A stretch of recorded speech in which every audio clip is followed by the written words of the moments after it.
Hi, friends. Welcome to the firm of Harris and Meringue. Patrick Harris, yours truly with you. To my left, that's Danny Meringue on the ones and twos over there. Casey Smith doing the heavy lifting. Casey, I promise today will be an easier day on you. Just always remember, this show did nothing to you. I blame Luke Anderson. It happens. It happens. But all the bosses are proud of you, said you navigated things finally. Welcome to Thunderdome. Thank you, fellas. It's Friday, boys. We made it. Oh, sweet Jesus. It's time to nut up or shut up. You got it, dude. Ready to call this weekend and make it my bitch. I have no idea. What do you mean you have no idea? No idea. I have to return to work tonight. Oh, you poor, poor man. It's funny. I had this week off for All-Star break, and I think I got more tired. I think my body just went, you need to chill. There is a real thing about sleeping too much. Not that you're sleeping too much, but I mean in a parallel of, you're supposed to get like 7 to 8 hours of sleep a day, and I think they even tell you like 7 is better than 8. My average sleep is 7 hours and 10 minutes. Oh, right, because you got the ring. Mine's somewhere between 7 and 8, but there are times when I will sleep on the weekends. Oh, baby, I will hit 9, 10 hours. No problem, and that's actually not good for you. I think it's like your body is shut down for too long, and you are tired from sleeping. Oh. I get the... It's like lifting weights. I don't do it because they're heavy. I get the... Probably like once a month or less than that, once every 6 weeks, where, I'll get a homestand or a road trip that's just like ding, ding, ding, ding, ding, ding, ding, and I'm just not sleeping I want at to all. die. And I'll have like one of those nights where, leading into the weekend or something like that, I'll just kind of go goof and just crash it. Just let my body wake me up when I need to wake up. And Wake me up. It'll end up in 8.5, 9 hours of sleep. And then I wake up and I'm like, oh, there we go. Like there's just not the this laying in bed and when you wake up and you kind of force yourself back to sleep, it's like you don't want to get up.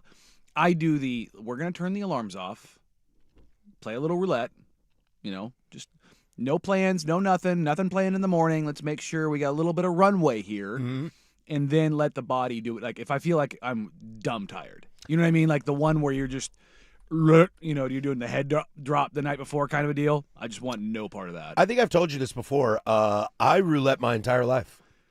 I set 0 alarms. Now, if I have to be up for something, I think Sprague and I are going to watch the Sprague-Harris Bowl tomorrow at 6 a.m. Oh. Nottingham Forest and Liverpool catch the fever. I hope Nottingham wins. I hope they do, too. My team sucks, and I need them to fire their coach. I will set an alarm for that. There's no way I will just, wake up and be ready to go at 5 a.m. No. But today, I didn't set an alarm. I got up at 7:13 like I always do. Oh, really? Yeah. Nice. The night before, like last night I went to bed at, I think I turned everything off at 11 and hit the pillow and put my eyes closed. The night before was like 12:15, 7:12 every day. We stayed up a little bit later last night. Went out and had dinner with another couple. Had a great little night. Where'd you go? Oh, just over to somebody's house. Oh, had some kebabs. The urban dinner. Oh yeah, it was kebabs. It was delicious. Chicken kebabs, beef kebabs. Both. Had big old bowls of meat and veggies. I was trying to figure out what I was going to have for breakfast this morning, and all I could find in the fridge that was breakfasty was chicken and eggs. Do you have issues combining the early and latter stages of said bird? Big time. It's what's weird about it is I don't have. It's not a moral conundrum necessarily, although I think it is built into it. The first time I did it, I made I was making to have some the mother and the child at the same time from the same bird. I was prepping some breakfast burritos, and I had some leftover steak, and then I ran out, but had enough fixings to make 2 more, and I used some shredded chicken that we had as well in that, and I didn't even think about it. Just took a big old bite and was like, "This tastes wrong. It tastes wrong." It was a flavor thing. It's a double bird. Yeah, it was a flavor thing, and now my head is probably in the moral conundrum. I have no problem with the morality of it, but there is a flavor thing. But I've done the eggs and chicken before. You know, I've done the fried chicken and waffles and had eggs. Ugh. I can't do fried chicken and waffles. I I want them separate. I will eat them at the same time, but I do not eat them together. If that makes sense. Yeah, no. It's not something I go to all that often because you won't see me do the fried chicken and waffles all that often because I'm not a waffle or pancake guy. But I did Screen Door for the first time. Great. Last year. Was that last year? I think it was last year. The last time I was at Screen Door is the one in the Pearl, and I saw Chauncey Billups there. Oh, there you go. With his family. Which is why when he got arrested, I was like, I can see all of their faces in my head right now. I mean, when teams come into town, they go to a couple different places. They go to Screen Door to eat. They go to Nostrana for Italian and wine. Because duh. I mean, they got the sommelier there. Yeah. Like I said, I've told the Jimmy Butler story where he basically cornered the sommelier and had him the entire night. It was hilarious. And go ahead. No, I was saying he's wearing a silk boxing robe. I've really only experienced like a true sommelier. Like I've been to restaurants with sommeliers, but like one that actually comes to your table and does the whole shebang. I had that in Vegas for my 40th. Yeah. He was a Brit.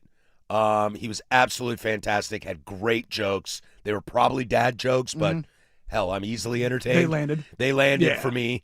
And what was hilarious too was they forgot to put the bottle of wine on our tab. Oh. And so, like, I signed and they were like, I'm so sorry.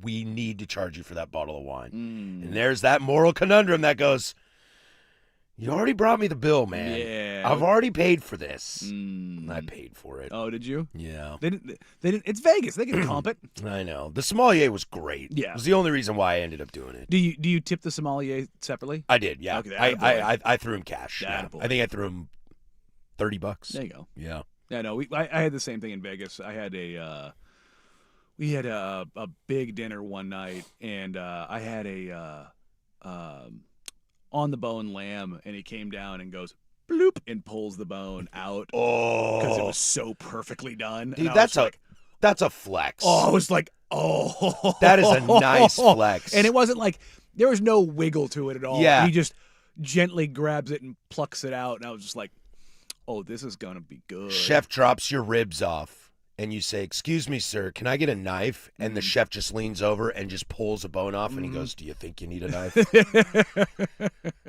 I'd be like, "Dude, get over here! Like, Yeah. what do you want, man? What do you want? What do you need? Do we need to go in the bathroom here for a moment?" Like, it was served with as my hero Baker Mayfield once said, "Hey, we doing this?" Yeah, it was served with the best lentils and rice that I've ever had in my entire life. See, it was so flawless. And that's an underrated aspect. Lentils and rice. The best simple food you've ever had. Yes. It's a real thing. Yes. Like, it's so good. And it was like it was a Mediterranean lentil, so it was kind of like the blended, almost like bean type. But the flavors, and it was like the lamb had like a mint jelly on it. Oh God, it was. My mouth is quite literally watering right now. I lived in college for a year with a buddy and his partner, and I was good friends with her too. She is Lebanese. First of all, absolutely stunning. But she would cook for us all the time. Her parents lived in Idaho and grew lentils, but like her parents were born in Lebanon. And she would make some of the most amazing lentil-driven dishes I've ever had in my life. Lentil is so stupidly versatile. Well, and I've told you, Pullman, Washington, the Lentil Festival. There you go. Coming up in August. You know what? Get your tickets now. Might have to go. It's pretty great out there. I'm grabbing tickets for the St. Paul Rodeo. Oh, you're going to the rodeo. Going to the rodeo. I've never done that before. I can't. I'm too fish out of water for the rodeo. Have you seen Indiana? I'm 5 toes down. I know I own a Stetson. Have you? I need to up my buckle game though. I own Stetsons, but they are not for rodeos. There you go. Yeah. Have you seen the movie Indiana Jones and the Last Crusade? Yes. There is a scene when Indiana and his dad, when Harrison Ford and Sean Connery walk into Berlin, and they are burning books. It's the Nazi book burning rally. And Hitler signs the autograph. That whole scene. Well, when they first walk in, and they kind of look at each other, and Sean Connery turns to Harrison Ford and he goes, "Son, we are pilgrims in an unholy land." Yeah. And I think about that whenever I'm a fish out of water. If I were to walk into a rodeo, and this is no offense, like, have at it. I know the St. Paul Rodeo is famous. Everybody loves it. If I walked in there, the first thing in my brain would be, I am a pilgrim in an unholy land. Yeah, you're just like I'm just so out of place. Yeah. It's not like completely foreign to me. I mean, I lived in Texas. I lived in Florida. You got a little cowboy in you. Look, I mean, I went down. My roommate was a professional bull rider. Like, so I was adjacent to it a ton, and especially when you're in West Texas, we're not talking, Dallas. We're not talking Austin. I'm out in the West Texas town of El Paso. Yeah, I mean, I was in Lubbock and San Angelo, and the towns you see when Friday Night Lights, the Permian Panthers, like who they're playing against. Yeah, that's where I was. So there was a lot of that, and I'm gonna head out there, and I think we're gonna do the 4th of July night. They do the military appreciation and the fireworks and everything else, and it's cool because this year 4th of July is on a Saturday night. That's true. Yeah. Which means we get Friday off. Yeah, I love that. Can we get Friday and Monday off? That'd be nice. But yeah, no, it's cool to have some summer plans. Like we're talking about like just doing some stuff around this summer and going and checking some places out and basically putting like a 6-hour radius driving wise of like Canada's on the list, going to the BC. Great. Thinking about doing that for spring break with my kids. A little Vancouver action. Do the suspension bridge and Whistler Black. Have you ever been up to Whistler Blackcomb? Yes. Winter or summer? Summer? No, winter. Because a bunch of my guys in college went on a ski trip, and I don't do that. But I was like, well, I mean, I'll go up with you guys. Amazing. Get drunk in the lodge. Sounds great. I went up there and rode a couple winters. I've never been up there in the summer though. Yes, Canada took the lead with 30 seconds to go. Well, I can't find the remote, so I'm watching Xander Schauffele. Schauffele instead of Schauffele. Schauffele. Yeah. But no, like we're getting we're hitting March, man. It's time to start making some summer plans and locking some things in. So you got some like little summer things to look forward to. My wife is very close to have hit all 50 states before she's 50 years old. Oh, I might have told you this, or I don't remember. No. Not this summer, but next summer. The plan is to fly in to probably Minneapolis and rent a car and drive over to Dakota and then take Dakota all the way to Mexico. Is that what she's missing? And hit North Dakota, South Dakota, Nebraska, Iowa, Nebraska, Oklahoma, Texas, New Mexico. Okay. Is the plan. Oh, so you're going to hit up... Have to kind of jaunt a little bit.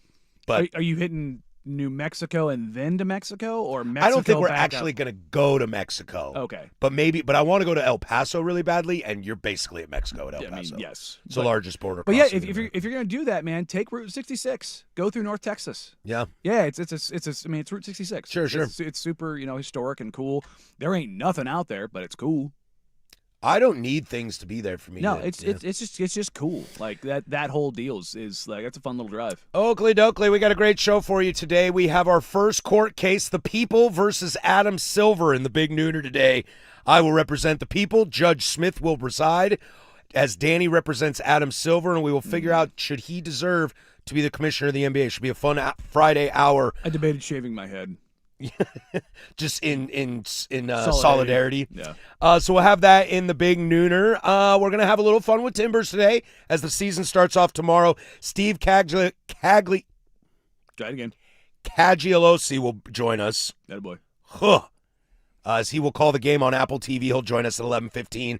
A little bit of NFL to get to. Web Gems is a great one. But let's start in the NBA. Some breaking news coming out of the Blazer organization as they make back in action, and a 2-way contract is signed for an official deal. What that means for the other bystanders on the team. We'll go there next. That's Danny. I'm Patrick. This is Portland Sports Leader, 105.1 The Fan.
dancing with myself. 10:18 here, Portland Sports Leader. Don't you forget it, baby. We're alive from the shadows of the historic Fremont Bridge. 503-864-6326 is the fan text line. She'll let you interact with us throughout the entire day. Shout out to the YouTube cats. YouTube.com. The channel's 105.1 The Fan. Come hang out with us. Come hang out with us. We got a lot to get to this hour. Heavy basketball. It sounds like new tanking rules might be implemented as early as next year. We'll get to that in about 15 minutes.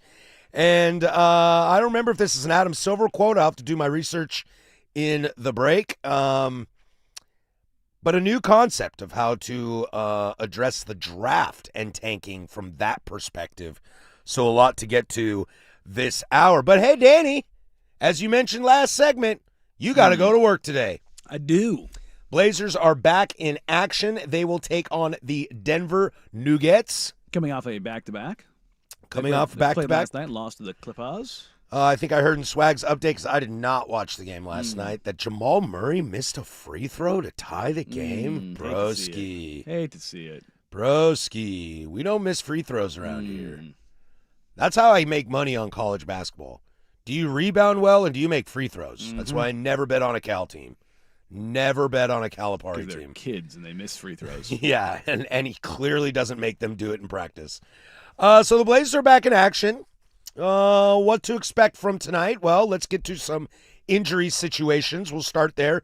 Shaedon Sharpe looks to be out for the near future with the calf strain. May or may not have alluded to that yesterday. Yeah, I'm not sure.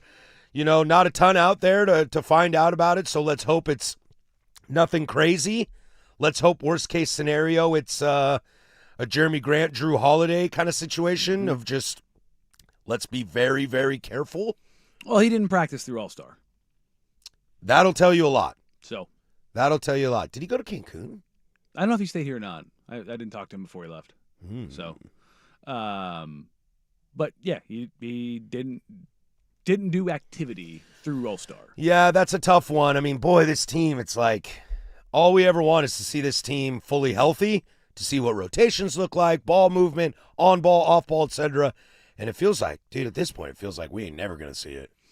I mean, in all reality, you're very likely not going to see this team healthy all season. Yeah. It's just not. It's just going to be how it is.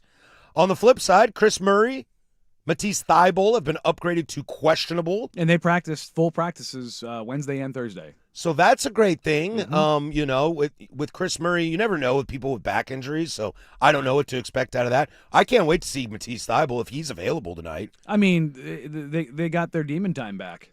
They've got Blake Wesley, they've got Matisse Thybulle, they've got Chris Murray, and they've got Sadie Sissoko. Yeah, and we can slide into that too. That's like depth all of a sudden has become really nice. They got their wings back. For the Trailblazers, yeah. It has been made official, you said? Yes. That Ryan Rupert is the odd man out, unfortunately. That was kind of a fun, looking back, I remember when the Blazers drafted him, knowing he was going to be a little bit of a project, but his intangibles looked really cool. And he grew, yeah. Like his body type and what his efficiencies were kind of fun. I hate doing this because they're both from the same country, but he got a lot of Nick Batum kind of vibes to him. I mean, Nick's his mentor. Yeah, yeah. That's his guy. I just hate it. It's like, a 6'8" dude from France reminds you of a 6'8" dude from France. Yeah, I know. But I mean, like he patterned his game after him. Yeah, and so that was really exciting, and unfortunately it didn't pan out here. And obviously we wish him the best because he seems like a nice kid. That's one of the nicest kids I think I've ever met in the league. You won't find a more well-mannered, just good dude in the league. And that's something the Blazers are, like, I've beat this drum for a while. The Blazers have really prioritized bringing in good dudes. Like Wop was an incredible dude. When they traded for Veet, I was talking to guys in Atlanta, and they were just glowing praise about Veet as a human. Yeah. And I was like, well, you're getting one back in return with Wop. Now they've obviously waived him, but the Blazers, I mean, yes, they are very much interested in talent and getting the team better, but they also want to have their locker room be a good space and have good dudes in there. Like, that matters. Dare I present to you Drew Holiday and Damian Lillard? Yeah. This is not a slide on anybody else, but I mean, those are high character guys. I mean, look up and down the locker room. I mean, who's the troublemaker? There's not one. You need to go get John Moran. Yeah, no. In your wildest dreams. Yeah, no. In your wildest What's dreams. funny is the most surly guy in that locker room, do you know who it is? He's questionable tonight. It's Tease. Is it Matisse Thybulle? He is one of the, like, you have a friend that just says the most blunt, like, I don't want to say inappropriate, but just like zero filter like guy. I got friends that invited me into their group chat. I was in there for about 20 minutes and was like, and I'm out. Yeah. That's and I'm out. Tease is never going to hold back. That's cool. Like, he'll walk by if somebody's got some shoes on that he doesn't like. He's like, those are whack. Just keep it moving. Yeah.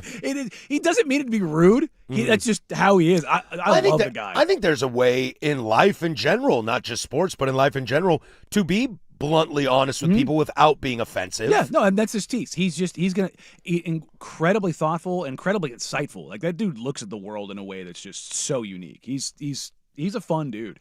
I'm really happy that he's back.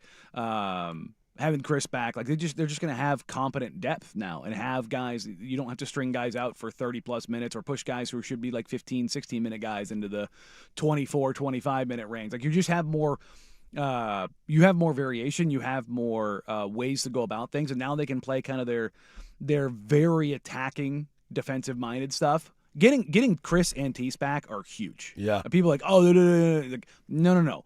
You now have 15 more minutes probably with each of those guys where you can ratchet up your defensive pressure. Like, you can put Blake, Tease, Drew, Chris out on the floor in some sort of version. And you didn't even say Tumani Kamara. Well, no, I mean, Two's him. I'm not worried about him. He is him, Tumani Kamara. Him and Donovan are, those are your defensive anchors. But now these are the guys that can.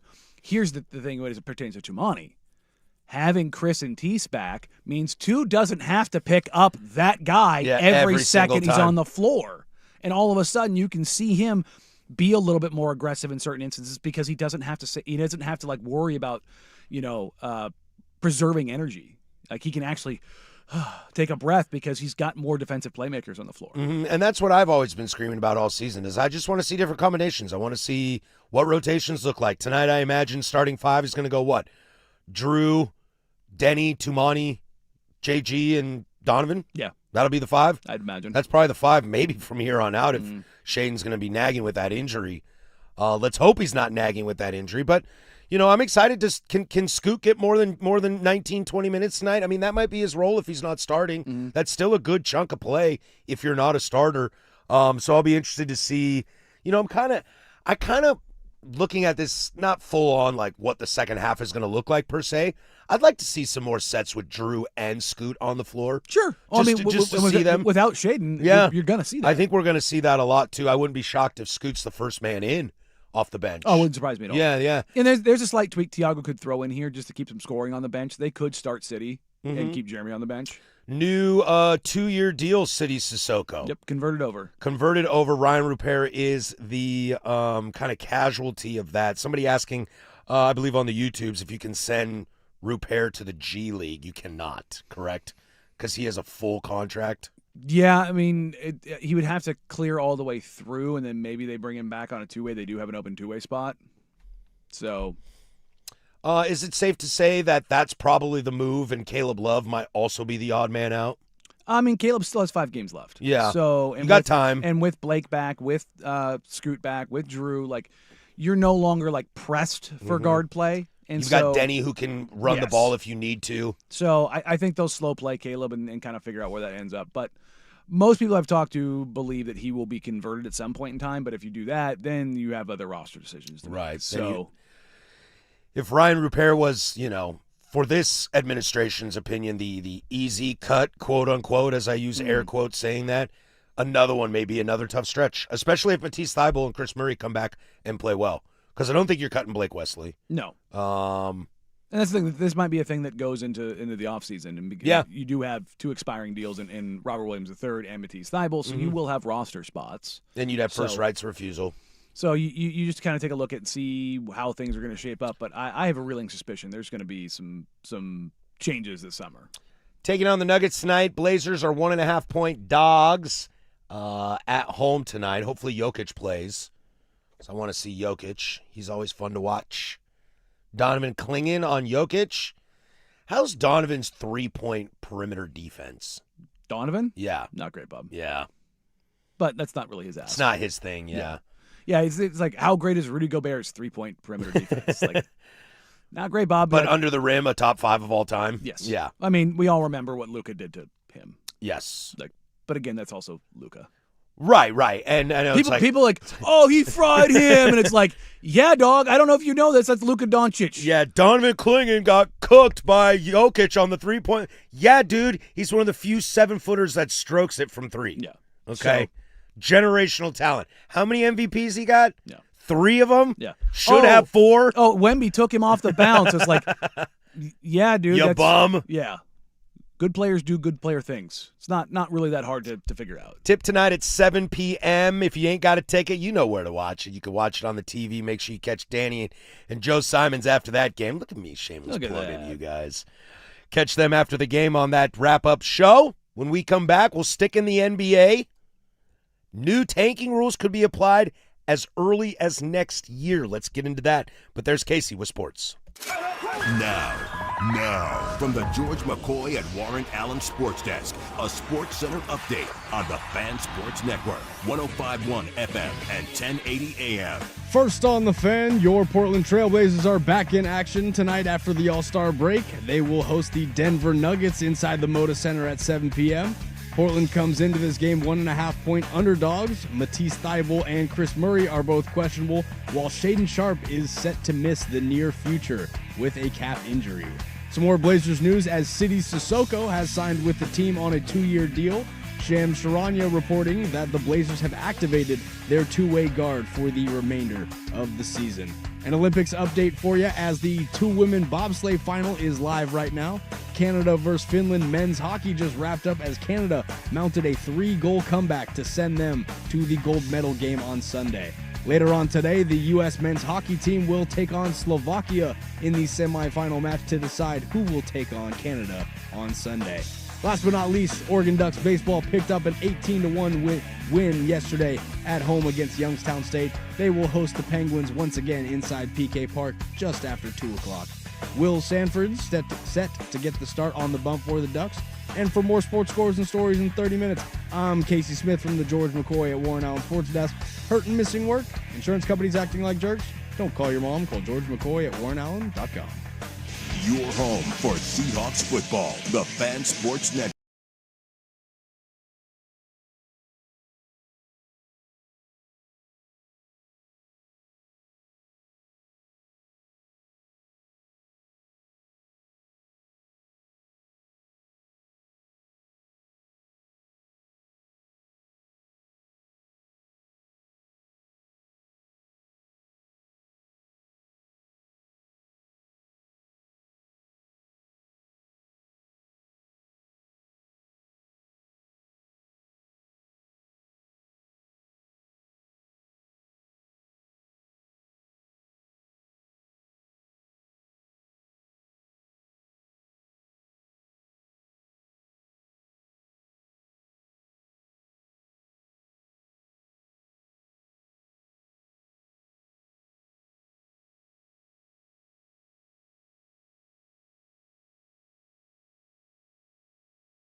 Coming up in hour number deuce, we'll get you some Timbers preview as the season starts tomorrow. I promise I won't beat you over the head with Timbers stuff all season long, but it is opening night. We'll have Steve Cangialosi join us at 11:15. He'll be on the call for Apple TV on that game. And we'll get to a weird story coming out of Cleveland if you're a Browns fan, and I guessing by your attendance, you are not. A potential disaster scenario for them going into the offseason, plus web gems as well. But sticking in the NBA right now, this came across, it sounds like, as we will put Adam Silver on trial in the Big Nooner, he is at least attempting to correct some issues as soon as possible, especially when it comes to, is tanking the number one conversation in basketball right now? Cade's coming out talking about flopping and baiting. You have obviously the aspiration It's probably stuff. the largest league-wide thing because Gambling. I think that's the bigger story. I think the gambling's the bigger issue. Tanking's a bigger issue because the Oklahoma City Thunder won't shut up about it. I'm being dead serious. Well, they like that people are tanking. No, Their picks look great. Well, no, they want the Jazz to win and they want the Clippers to lose. They want to have their cake and eat it too, and this is an organization that is built on fundamentally tanking the second best of any franchise in the league's history, only akin to the 76ers. Yeah, the process. Yeah, and they're the ones making the most noise. That's why the Jazz got fined. So it's rules for me, not for thee. It's like, no, whoa, we can't have this. We can't have this. It's Oklahoma City. You know, I got friends in Utah. I want them to win. I don't like L.A. That town's an S-hole. Yeah, it's rather ridiculous, but this is the cutthroat side of the business and how you're going to deal with it. And you're going to have some of the rules are being floated out. Like people are mad that there's a couple owners that are on off record saying that Cooper Flag to Dallas was rigged. And for them to actually say that is kind of wild. It's one thing, like, I see you texters and you YouTubers out there all the time. Wemby to San Antonio's rigged. Yeah. Cooper Flag to Dallas is rigged. People are going to say that all the time. The Chiefs winning is rigged. Blah, blah, blah, blah, blah. We hear this in sports all the time. It starts with Ewing and the Knicks, et cetera, et cetera. If people within the league start tinfoil hatting, then, man, I think you got some probs. I think you got some big probs. The 7 potential rule changes are as follows. Flattening the odds for all lottery teams, which would be wild, I guess. Yeah. You do not want this. You do not want a team that just misses the playoffs to have the same odds as the team that won Sacramento Kings. 18 games. Yeah. No. Extending the lottery to include all play-in teams. See, that sounds like rigging. Allocating lottery odds based on 2-year rolling records. Disallowing teams to pick in the top 4 the year after reaching the conference finals. Those are teams mad at the Mavericks and the Pacers. Yeah, but those are like 2 different stories to me. Two totally different things. Totally different situations. The Mavericks did the dumbest trade in the history of pro sports, and just goes to show, if your Achilles pops in the by far best player on your team, well, maybe not by far, Pascal's pretty great, but your scoring option, you're gonna be bad. You know, I don't think Indiana had any aspirations. I see what I did there. Any aspirations to be terrible this year. But 10 minutes into Game 7, it was like, we're going to be terrible next year. They were not looking at something like that at all. So I'm a little out on that one because things can happen. You know, if Tatum... Those are petty, petulant owners. That is. I don't want to see the Pacers get good. The Mavericks shouldn't have had Cooper Flag. I want to say this on the draft lottery thing. The lottery is done by Ernst & Young. Do you know what Ernst & Young is worth? No. The firm? No. They're worth $53 billion. It is not in their best interest to rig things. They're bigger than the NBA. It would delegitimize their entire company. Yes, they have larger clients. So I love the concept of, I have a bigger client than the NBA. Yeah. It's like, you're great and all, but we make more money from other places. So the idea, like, if you want to say that, if you want to go back to the frozen envelope in '83 with Ewing, you can tickle my fancy with that one. Yeah, there's less accountability, less cameras, yeah. But this is all done above board in a room with like 50 other people, and you watch it happen. Other potential rule changes: preventing teams to pick in the top 4 in consecutive years and or after consecutive bottom 3 finishes. Similar to the last one, I kind of understand the thought process behind this, but again, if you are San Antonio, okay, and you get the number 1 pick. Oh no, let's take Oklahoma City for example. You have number 2 overall, okay, because you're bad. You draft Chet Holmgren, number 2 overall, pretty consensus the number 2 guy in that draft, and he goes down for the whole year, and your team is essentially the same team as it was last year. Is that really your fault? No. The guy got hurt. It's not. We're not shutting people down and tanking intentionally. Well, that happened too. Well, maybe, but you see the concept. No, if Wemby is hurt for most of his first year, then yeah, you land a Dylan Harper the next year in the draft. I don't necessarily have a problem with that. The counter is, why is Washington always in the top 5? Why is Charlotte always in the top 5? Why are these same New Orleans? Why are they going to be in the top 5 from here on out? It's a little cake and eat too, and I think that's really hard to police. It is, but it's also the whole, like, you can't come back or be in this part of it, because the thing that stands out is not every draft is equal.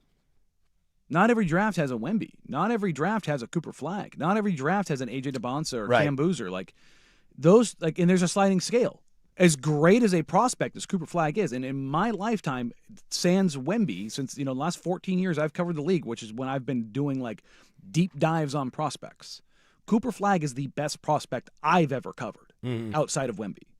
That doesn't happen often. No. Like, that's just... The draft we're about to walk into that we endlessly lament about is 3 of the best prospects we've ever seen. It's 3. As 3. It's 3. When you're talking about, like... Not the number 1 overall, but the top 3. It's bang, bang, bang. You're looking at an 03 draft class. Yeah. Like, you could be looking at a Braun, Melo, Wade situation. Like, it's that good. Like, that's the kind of hype that it has as far as top end talent. And so you look at it from that perspective and you go, yeah, those don't have, because I'll tell you this, next year's draft, it ain't it. Yeah. It ain't it. There's no booze. The 2024 draft wasn't it. No. Like, I like Alex Sarr. I do too. I think he can be a really good player in this league. Zachary Rieseshake is going to be a pretty solid player in this league, but those are not, like, Steph Castle could end up being a really good player in this league. He might be the best. Steph is probably the best right now. And he went 4th overall, third? 5th. Oh, I keep thinking of Amen Thompson. Yeah, that's the next year. Yeah. But like, you look at, I'm sorry, I said 24. It's 25. The 25 draft, like, like, those guys are not all, or 24. Yeah, thank you. My brain's not working. I threw you off there. Yeah. That's my bad. But no, like, Steph and Donovan and Sarr, those are probably your 3 best players right now. Yeah. From that draft. I would argue you would have put Edey right there, but the injury. So we'll see. He's got a lot of development to go to. I mean, Castle. Yeah, so yeah, Steph Castle. Yeah. I think those are probably your 3 best players right now. But, like, put those 3 up against, 1 of Cooper Flagg or 3 of Peterson, DeBonsa, and Boozer. Like, so that part of it's going to be really kind of ridiculous to do. I've heard people say they need to get rid of the lottery. I don't think they should, and I think that's a terrible idea because because singular players, because it's coming back to that point about, like, drafts mattering and, like, the value scaling of the draft, you have to have a way to get great players to bad teams. Otherwise, they will be stuck, and it's not a model you can go with, because in basketball, more than any other sport, a singular player is more impactful. Yeah, and we'll get to that in a second here about the model that it could be and that other leagues do and what it will just create. Last couple potential rule changes: freezing the lottery odds at the trade deadline or later. Again, I understand the concept, but are we just... It's just a race to the All-Star break or to the trade deadline to be terrible? Like, instead, you're just moving the goalpost, but you're also moving where the kicker's kicking. Yeah. So you guys are just going together. There are a couple things I think that you can do to fix this. Last one is allowing protection of first-round draft picks only for selections in the top 4 or outside the top 14, which we saw in that trade that I never really thought about. In certain drafts, to our point about this upcoming draft, the top 3, 4 if you're obsessed with Caleb Wilson like I am, is fantastic. That middle chunk is is a little crapshoot, but then there's some good value on the back There's end. some really good players in there, but It's not the top three. Nothing is certain, but that's what you deal with. So, I mean, I like that the NBA is at least taking this head on and trying to get in front of it. Again, I never know what they're doing. I mean, they're at least trying to do something to curb the rampant tanking, but I think there's more to it, and I know we're up against it, but there's more to this I think they can do, even outside this scope that would, because I think the biggest issue is you can't have a chunk of your season where teams are dedicated to losing. Well, let's get to that then. Let's roll this over. We'll do that next. Continuing this tanking conversation, how to fix the NBA, and then we will put Adam Silver on trial in the Big Nooner. That's next. 105.1 The Fan.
Little Timbers action coming up here in our number deuce.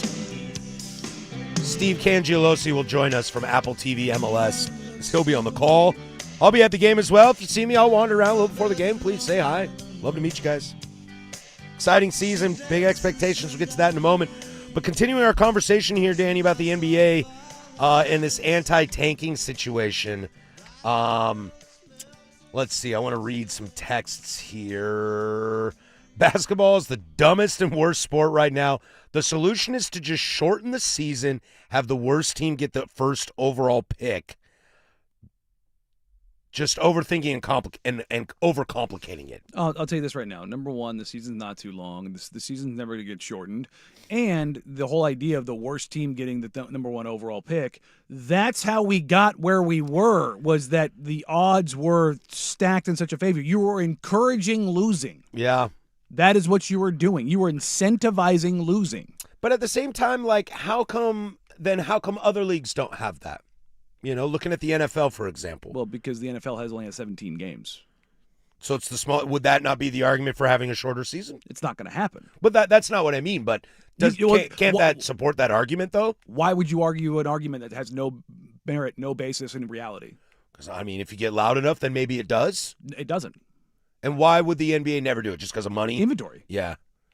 From football season's over. What's on TV right now? Basketball. Okay. I mean, Olympics, but that's, a one-off. Every 4 years. Yeah.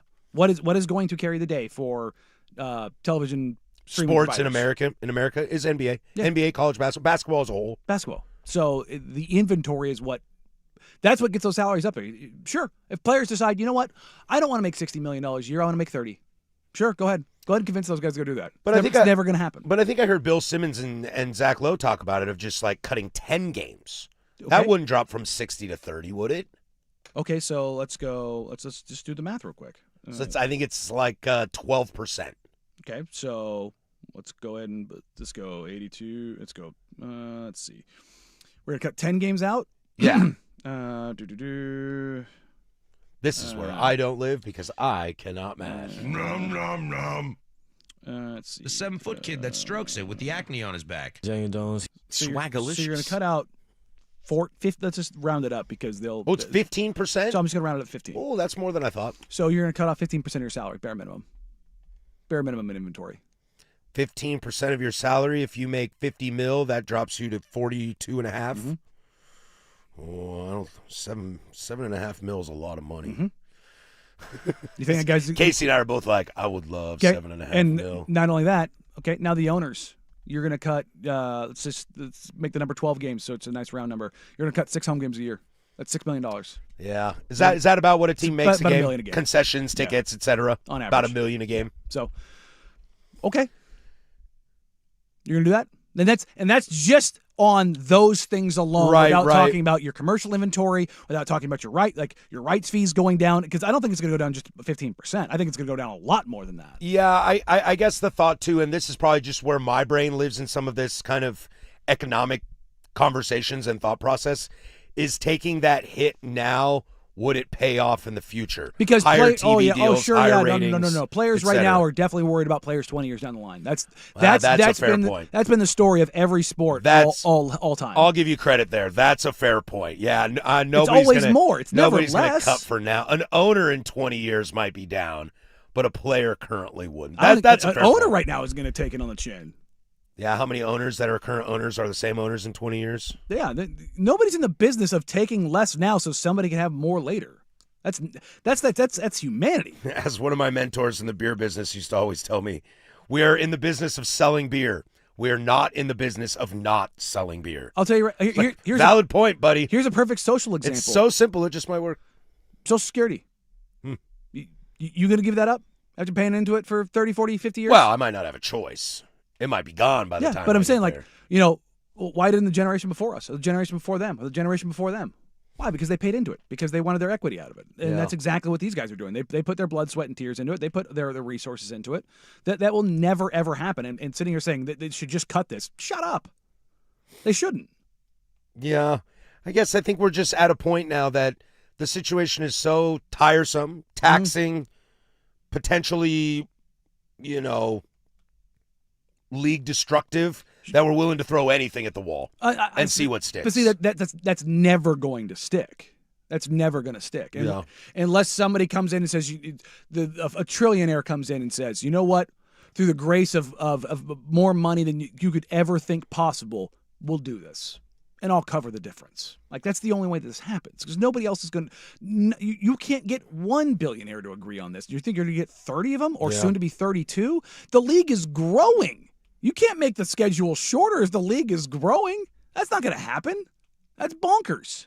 Yeah, but as the league is growing, more players are sitting out more games. Well, here... I disagree with that.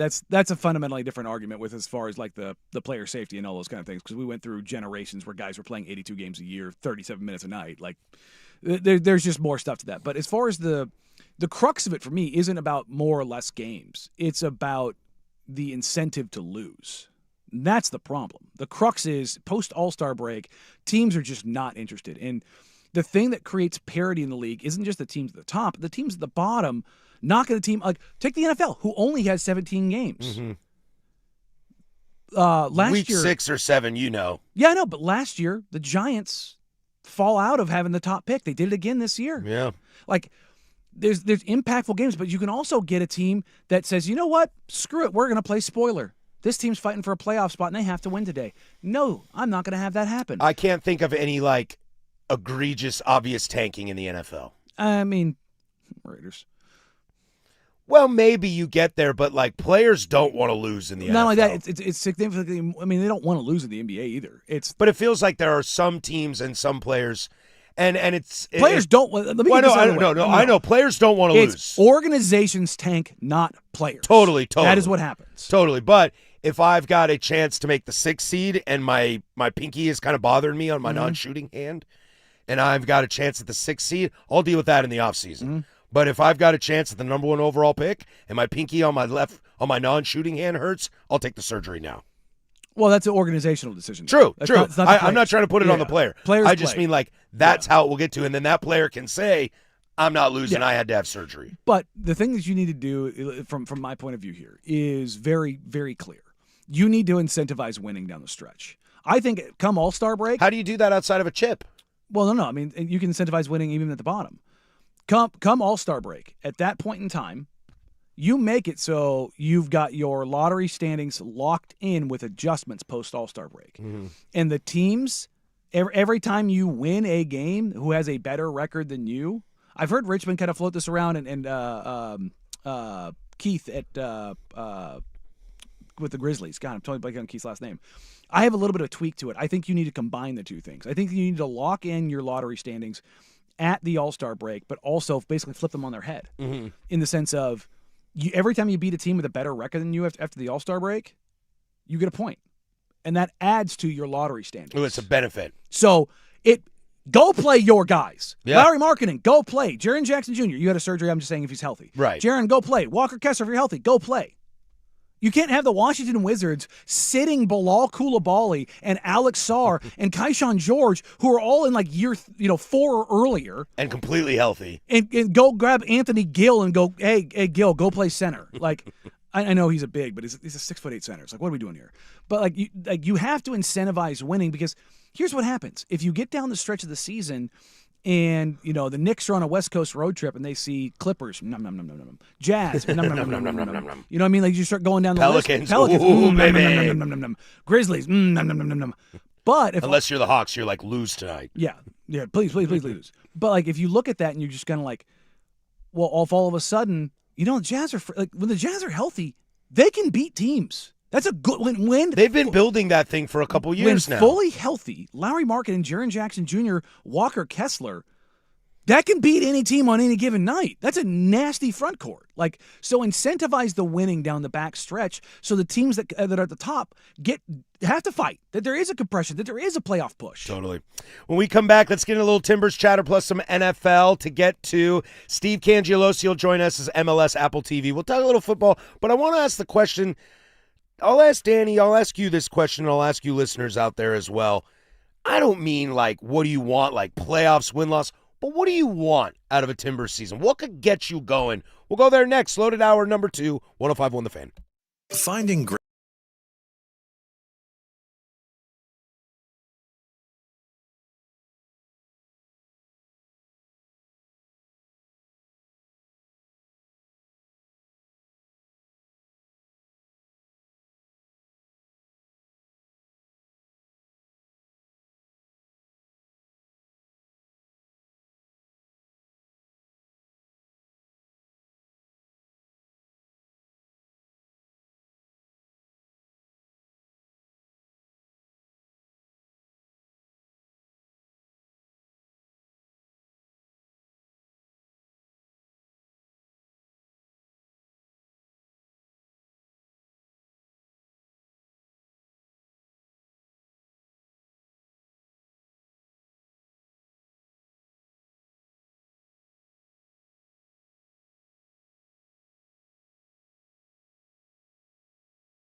Now, from the George McCoy and Warren Allen Sports Desk, a Sports Center update on the Fan Sports Network, 105.1 FM and 1080 AM. First on the Fan, your Portland Trailblazers are back in action tonight after the All-Star break. They will host the Denver Nuggets inside the Moda Center at 7 p.m. Portland comes into this game 1.5-point underdogs, as Matisse Thybulle and Chris Murray are listed as questionable, while Shaedon Sharpe is set to miss the near future with a calf injury.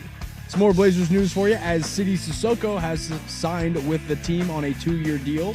Shams Charania reporting that the Blazers have activated their two-way guard for the remainder of the season. An Olympics update for you, as the 2 women bobsleigh final is live right now. Canada versus Finland men's hockey just wrapped up, as Canada mounted a 3-goal comeback to send them to the gold medal game on Sunday. And later on today, the U.S. men's hockey team will take on Slovakia in the semifinal match to decide who will take on Canada on Sunday. Last but not least, Oregon Ducks baseball picked up an 18-1 win yesterday at home against Youngstown State. They will host the Penguins once again inside PK Park just after 2 o'clock. Will Sanford is set to get the start on the bump for the Ducks. For more sports scores and stories in 30 minutes, I'm Casey Smith from the George McCoy at Warren Allen Sports Desk. Hurt and missing work? Insurance companies acting like jerks? Don't call your mom. Call George McCoy at warrenallen.com. The home of prime time with Isaac and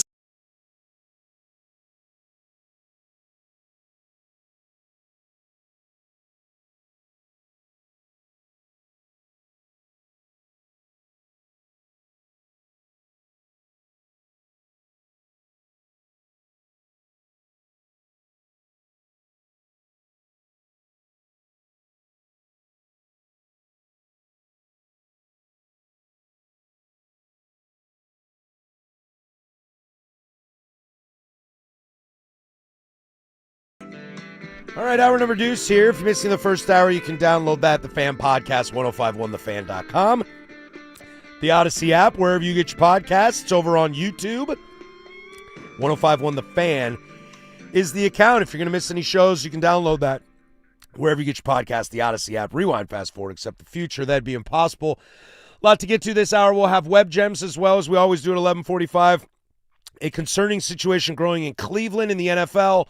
And then we will put Adam Silver on trial in the big nooner. Steve Cangialosi will join us of MLS Apple TV. He's going to call the Timbers opener this weekend. Game is tomorrow, kick at 7:30 against the Columbus Crew up at Providence Park. You can catch all the action right here on 105.1 The Fan, home of your Portland Timbers. And Danny, I know not everybody, not all of our listeners, not everybody in the building are big soccer people like others are. So I wanted to kind of spin this question to you. I mean, you know the game really well. You know, we talk, we watch all the time together. So you know the game really well, although it might not be on your main radar. And I think a lot of people kind of live in that world too. Going into this year, as we are now the home of the Timbers, what is it like what if I asked you to preview the season, what are you looking at? Like what do you want out of it? I want them to not fall on their face coming out of the gate.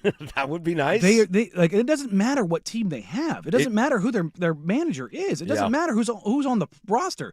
This is a team that seemingly for the last decade, they are one of the slowest starting teams in the league. And I don't. Is it weather? Like, is it because they play on turf? Like, is it?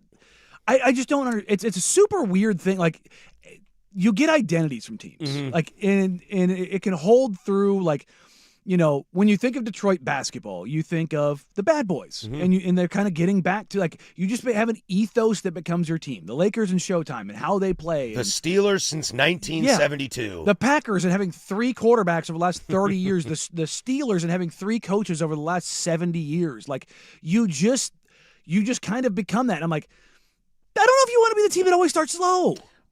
Take my Wazoo football team. You want to be the team known that Cougs it? Yeah. Yeah, it's not fun. No. And the scary thing, you're totally right, dude. And I don't even know if it's the last 10 years. Hell, it might be the last 15 years that it feels like that. Last year bucked the trend.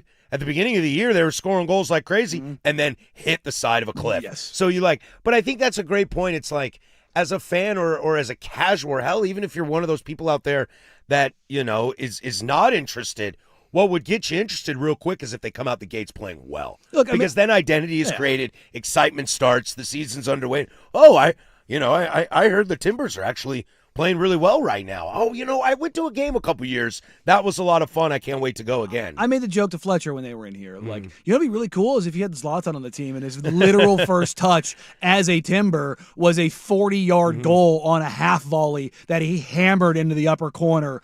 That is one of the most insane goals I've ever seen in my entire life. Like, that's a good way to get the season going. Yeah, some fun things, like if you aren't in the know, that could get you going as far as excitement, like you're talking about. Cole Bassett is the new acquisition out of Colorado. He played in Amsterdam before coming back to the MLS. And maybe one more guy coming that's still there may be one more guy coming. Fully confirmed. Yeah. I do love that about soccer, though. Like the buyouts and the contracts and the clauses and the wages and all of the little things that a deal's done, but it's like, no, there's like 37 more pages of paperwork. Well, because and Ned said this. Ned Grabavoy, the GM, said this best at media day the other day. He's like, dude, I can't comment on players that aren't on our team, and every league has different rules. So when you buy a player from another league, there's a bunch more tape that goes through than you do for your league. And so that makes that difficult. On the sense of Cole Bassett, at Media Day, he was talking about kind of the player he wanted to emulate, and his coach in Colorado agreed on that. And then before he ever said anything to Phil Neville said, "You remind me of Frank Lampard." And that's kind of a nice compliment to be given, especially if you try to play like that, a box-to-box midfielder. Hey, you remind me of one of the best English midfielders in the last 50 years. Who I played with on a national team competing for World Cups. Yeah, that's not a bad spot. I think for you casuals out there, there's a lot of boom or bust a little bit on this season. I think the front office and management's coaching staff does feel the pressure that last year's basically 500 ball club and getting routed in the first round of the playoffs can't be the standard this year. So with that, I mean, sometimes desperation can create really great stuff, or it could be an epic disaster. I'm not sure. I did a Reddit AMA that's still up there if you guys want to get after that about it. Somebody asked, how I think the season's going to go. If I'm being honest, I got to watch some games first. There's still some injuries. There's some moving parts. Got to see how people play, Midfield can't just gel overnight. It takes time to be out there. But soccer, very similar to the NBA, it's still a lot of flow of the game. Yeah, it's like not everybody can play. Everybody talks about in the NBA the whole idea of like, somebody was like, the players just need to run more plays. And I'm like, you need to watch more basketball because this isn't 1986 and they're not running the Princeton offense. No. It's not ball goes here, ball goes here. You're not playing 2K and running money plays. Like, that's not how this works. The triangle offense doesn't really exist anymore. There are elements of so many different things that are currently active in basketball. And there are little like things you can do, but it's read and react, and that is what soccer is. And like people want to talk about, Barca or Real Madrid and the beautiful game and tiki-taka and all those kind of things. Like, yeah, you're talking about soccer or football savants. That's what you're like. That's what you're talking about. The ability two to Euros and a World Cup Spanish team are some of the most beautiful passing I've ever seen in my life. But you're also talking about maybe the highest IQ soccer players on a team collectively in the history of the game. Their ability to possess the ball for 85 to 90% of a game, and the only opportunity that you have is on like one of the 4 counterattacks that you get the entire match. Cade Cunningham and Anthony Edwards have never played together, and they looked okay at the All-Star game because they're pros. Yes. And midfield works like that. Now, you definitely need like some communication with your center backs. You want your fullbacks and your wingers to have that kind of relationship, and that will grow. But for the most part, like we all know our assignments. We all know defensively where we need to be. We all know what our goal is offensively, and we'll go from there. Let's get to Steve Cangialosi. He is MLS Apple TV. He will be on the call tomorrow at Providence Park, which you can hear again right here on the Fan Sports Network, 7:30 kick. We'll get to him next. 105.1 The Fan.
All right, finishing up our Timbers chatter here. I will be at the stadium tomorrow at Providence Park. Kick at 7:30. Again, you can catch all the action right here on the Fan Sports Network, home of your Portland Timbers. We are happy to be joined by Steve Cangialosi, MLS Apple TV. He'll be on the call tomorrow night. Steve, thank you so much for joining us, and I guess we picked the right time because that way we won't interrupt you from watching Team USA in this hockey match, correct?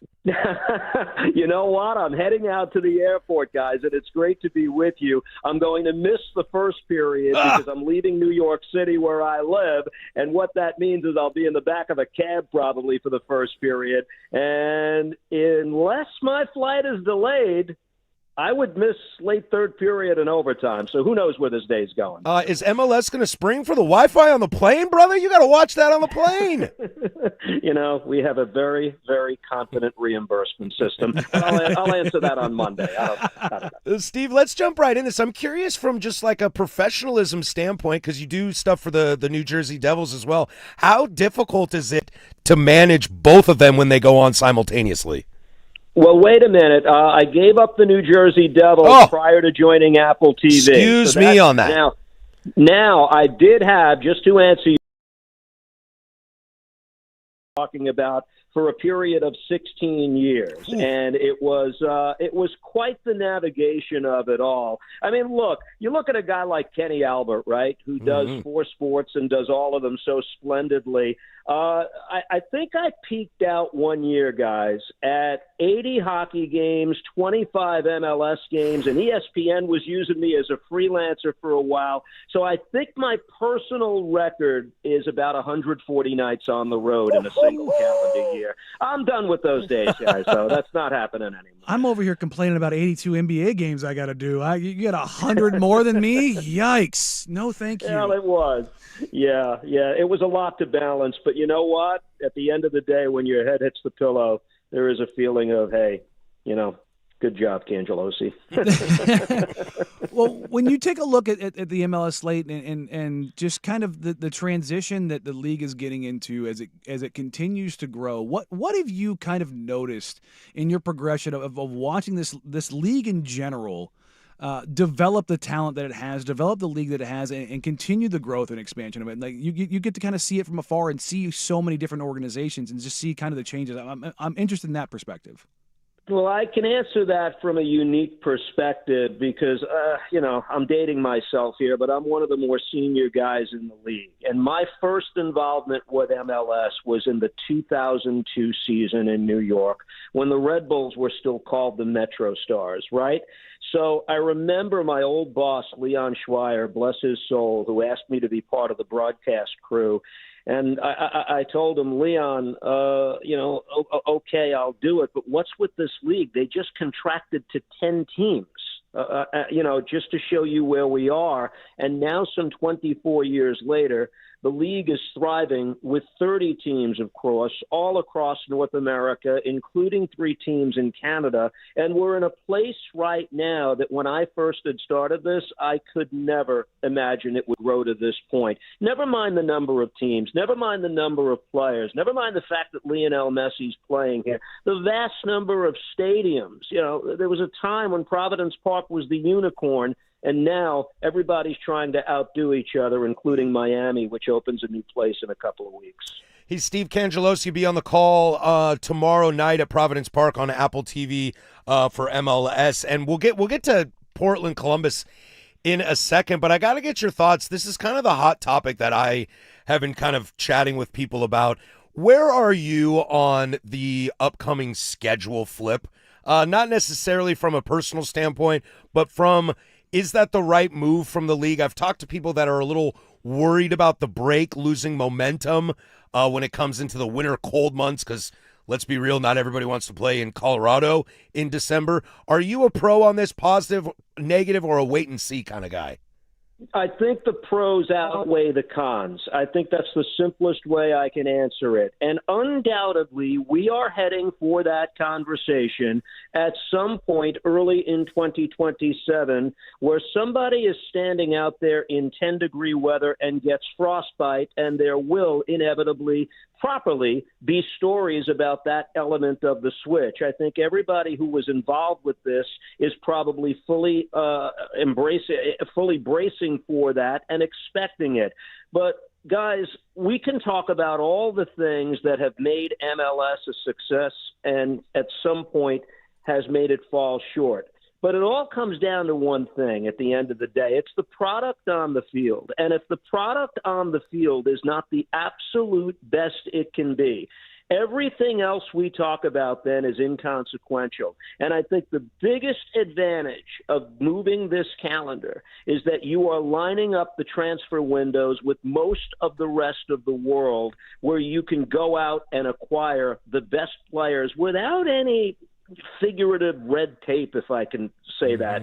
I can't tell you the number of coaches that used to tell me, we wanted to sell a player or we wanted to acquire a player, but the transfer window was not on the same calendar. That's the big thing here. Now they're going to be aligned with the rest of the world, and I don't think that little inconveniences will stop you from getting the player that you want anymore. When the European season ends, the MLS season ends, and everybody's got the same calendar for business. That's a huge, huge deal. Steve, when you're looking at this matchup between Portland and Columbus, this Portland team is everything I read about, everything I hear about them. Patrick here was just at media days. Like there isn't I don't want to say that there's a low floor on them, but it doesn't seem to be like a super high ceiling on them either. In the sense of it feels very boom or busty, but neither the boom nor the bust seem to be that bad. So when you look at this team, what do you see and what are your early expectations for them? I picked them to finish fifth in the Western Conference, and I had a conversation with another Portland media member yesterday who told me in so many words, aren't you the optimistic fellow? You can't see me, but I just went 2 thumbs up like, oh, all right.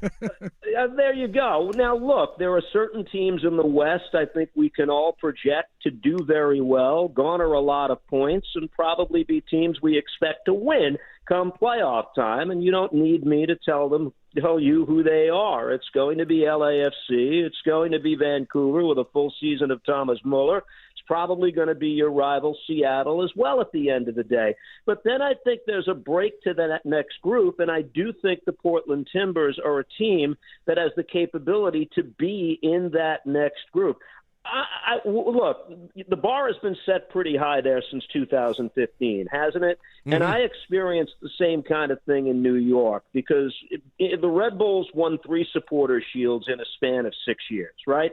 That's a hell of a run, even though they didn't have any other trophies to show for it. But I understand what Portland fans want to see. They want to see that team that won it all under Caleb Porter. They want to see that team that got to a final twice under Giovanni Savadise. Are they there right now? No, and it's going to be an arduous task to get there. But I will say this. I think the pieces are there for a very exciting team. There are holes to fill here, guys, and I don't know how much the 40-year-old Diego Chata will have left in his legs, but that might go a long way, unfortunately, in deciding whether or not they're able to fend off some of these exciting teams that I'm talking about. One player, if I'm going to give you one guy specifically who I'm really excited to see, it's Gage Guerra, who I think we've only seen scratch the surface right now. And I get into this argument all the time with my colleagues on Apple TV. The college draft is not insignificant, guys. It's not going to be in my lifetime, I don't think. And to see this guy who was a 69th overall pick show the promise that he has shown, I think it's going to translate into him being an every-game impact player. By that I mean, if he doesn't start tomorrow night, I think he'll be a starter in very short order for this club. Steve, what do you like to do when you come to Portland? Do you get some free time, or are you kind of just in and out? Oh, man, are we breezing in and out on this particular trip? Danny Higginbotham is my partner. He and I are flying in tonight, right? We've got the game tomorrow, and they're giving us 2 games on this opening weekend, so we're doing Seattle on Sunday night. So this is a quick one. I used to stay back in the day with the Red Bulls at the old Nines Hotel. Is that still there, guys, in downtown? Still there, running strong, amigo. And I used to remember just kind of on those rare occasions where I got to play a little bit in my spare time, the beautiful restaurants in the area there. So that's not going to be able to be something that's in my future this weekend. But we're going to do a little more west, I understand, this year than we usually have. So the opportunity will present itself. Well, stay a while. The water's warm. We're happy to have you. He's Steve Cangialosi. He'll be on the call on Apple TV. If you don't got a ticket, you can catch out the game on TV there. You can catch it right here on the Fan Sports Network on the radio as well. Steve, have a great call. I'll be in the building tomorrow. If we run in, don't be a stranger. Say hi. Oh, please come into the booth, guys. Take care and have a great day. Thank you, sir. Travel safe. That is Bye-bye. Steve Cangialosi. He'll be on the MLS Apple TV call tomorrow as the Portland Timbers take on the Columbus Crew. 7:30 kick. Again, you can either catch it there on Apple TV or right here on the Fan Sports Network, home of your Portland Timbers. When we come back, there's something dangerous brewing in Cleveland, and boy, oh boy, if this is the truth, run for the hills, my friends. A lot more to get to. 105.1 The Fan. Now, from the George McCoy and Warren Allen Sports Desk, a Sports Center update on the Fan Sports Network, 105.1 FM and 1080 AM. This sports update is brought to you by Reynolds Defense Firm. If you've been arrested for a DUI, you need a team of attorneys that you can put your trust into. Call Reynolds Defense Firm today, online at reynoldsdefensefirm.com. First on the Fan, your Portland Trailblazers are back in action tonight after the All-Star break. They will host the Denver Nuggets inside the Moda Center at 7 p.m. Portland coming into this game 1.5-point underdogs as Matisse Thybulle and Chris Murray are questionable, while Shaedon Sharpe is set to miss the near future with a calf injury. Some more Blazers news for you as Sidi Sissoko has signed with the team on a 2-year deal. Shams Charania reporting that the Blazers have activated their two-way guard for the remainder of the season. An Olympics update for you as the men's halfpipe final is currently live as a handful of U.S. skiers make up the field, including Colorado native Alex Ferreira, who currently sits in second. Canada versus Finland men's hockey just wrapped up as Canada mounted a 3-goal comeback to send them to the gold medal game on Sunday. Later on today, the U.S. men's hockey team will take on Slovakia in the semifinal match to decide who will take on Canada on Sunday. Last but not least, Oregon Ducks baseball picked up an 18-1 win yesterday at home against Youngstown State. They will host the Penguins once again inside PK Park just after 2 o'clock. Will Sanford set to get the start on the bump for the Ducks. And for more sports scores and stories in 30 minutes, I'm Casey Smith from the George McCoy at Warren Allen Sports Desk. Hurt and missing work? Insurance companies acting like jerks? Don't call your mom. Call George McCoy at warrenallen.com. Sports Saturday with Joe Fisher and Rashad Taylor.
We'll have everybody's favorite web gems coming up next. Not quite Wolf Dog. Not quite Wolf Dog. But, I'm a pacifist guy, but sometimes fights are cool. What do you got? Sometimes fights are cool. That's coming up in web gems. I'm not going to pretend that I'm like a expert. We all know our NFL knowledge is pretty deep when it comes to players, some deeper than others. I can acknowledge that mine can be a little deeper, but I don't want to pretend that I am a savant of the Cleveland Browns roster. I try not to. I think that's healthy, Danny. I think that is a healthy thing. If I were a Browns fan, if a thought just came across my brain, I'm in a hard pivot right now. Would you have more fun as a Browns fan going in to the stadium not knowing any of the players and just watching? Because you can't see their face if you're in the stadium, so you don't know what they look like. You don't know if that's necessarily Shador at quarterback or Deshaun Watson or fill in the blank. You just going in to watch. Or would it be more fun to be educated and know what's going on for that team specifically? Oh, dude, who is it that does like the ignorance is bliss approach? There's a couple guys that do some I don't want to say skits, but they do some find the NBA player, and they wear like a full blacked out bodysuit, and they have and they just play the jump shot. Yeah. And they'll have like a former NBA, like Drewski's done it, and Agent Zero's done it, and like a couple of the other influencer, social media influencer types all do those. And it's so funny because they'll have an NBA player there sitting on the bench with them, like guessing. And like one guy will take a jumper, and you're like, whack, nope, out. Like it'll be like something like that. Or they'll ask him, are they an NBA player or are they like a hooper at the Y? Yeah, like or a college player or something like that. I wasn't sure if it was like, who is this? And it's like, well, that's clearly Kevin Durant. Yeah, no, but no, like all these guys usually are like 6'5", 6'4" to 6'7". Like they're hoopers, average level. Body type. I mean, you see they look like a high level athlete. Okay. Right? But they'll also just ask them questions of like, all right, when you get a pick and roll, like, what's the coverage? What does this mean? What does this mean? And you'll get guys go, like, it's like up, out.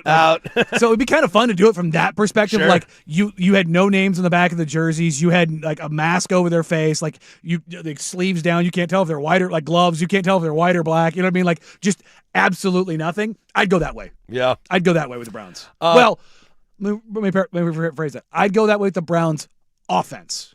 Yes, that defense is nasty. Defense is fine. Defense is fine. Hey, defense, you can wear your names, you can wear your numbers, you can wear all the bling you want. Yep. Go ahead and stun on fools. Congratulations, Myles Garrett, Yay. recently engaged to Chloe Kim. Shout out to him.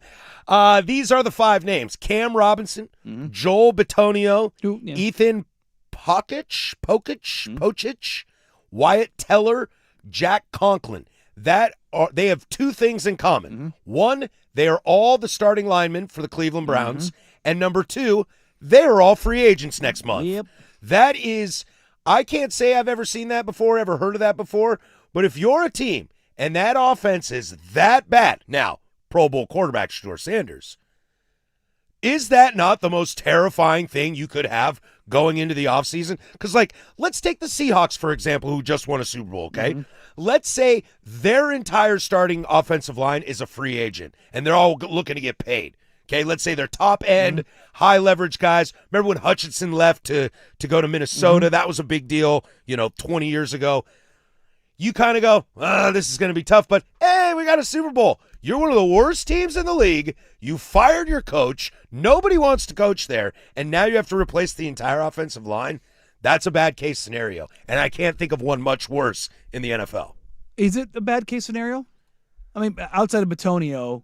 Could you argue that they all suck? Wyatt Teller's a 3-time All-Pro and Pro Bowler. Yeah, I would say Teller and Bitonio are like everyone else. So maybe addition. Cam Robinson was supposed to be a guy. Maybe addition by again, subtraction. But you're talking about an offensive line that isn't in the bottom of the league. Yeah. Statistics-wise, and they play against the best pass rushers statistically in the NFL. Twice a year. Yeah. But it gives you options. I'm going glass half full. You are going. I'm proud of you. There you go. I like New Danny. Well, I mean, the Browns suck, so I'm just going to go glass half full. Well, I don't know if it can get worse. That's what I'm saying. Like, yeah. But it is insane that you have it because Now you have zero leverage. Like from an organizational, let me take the other side. From an organizational standpoint, you have zero leverage. No. You had because if you're Batonio, if you're Teller, you're going. You don't have another option, dog. Yeah, pay me, franchise tag me. I'll take the top average of the top 3 salaries for 1 year. Thanks. Bye. Taylor went on Instagram and posted a whole goodbye. Like he's planning on not coming back. Yeah. This texter, 503-864-6326. I saw a hypothetical NFL tweet once that said, imagine if the draft and free agency was all confidential and no one knew the rosters until week 1 kickoff. And everything's just like USC football, no names on the back of the jerseys. Yeah. Just And you just Surprise! You turn on the Rams game, you're like, holy S, that's not Jared Goff.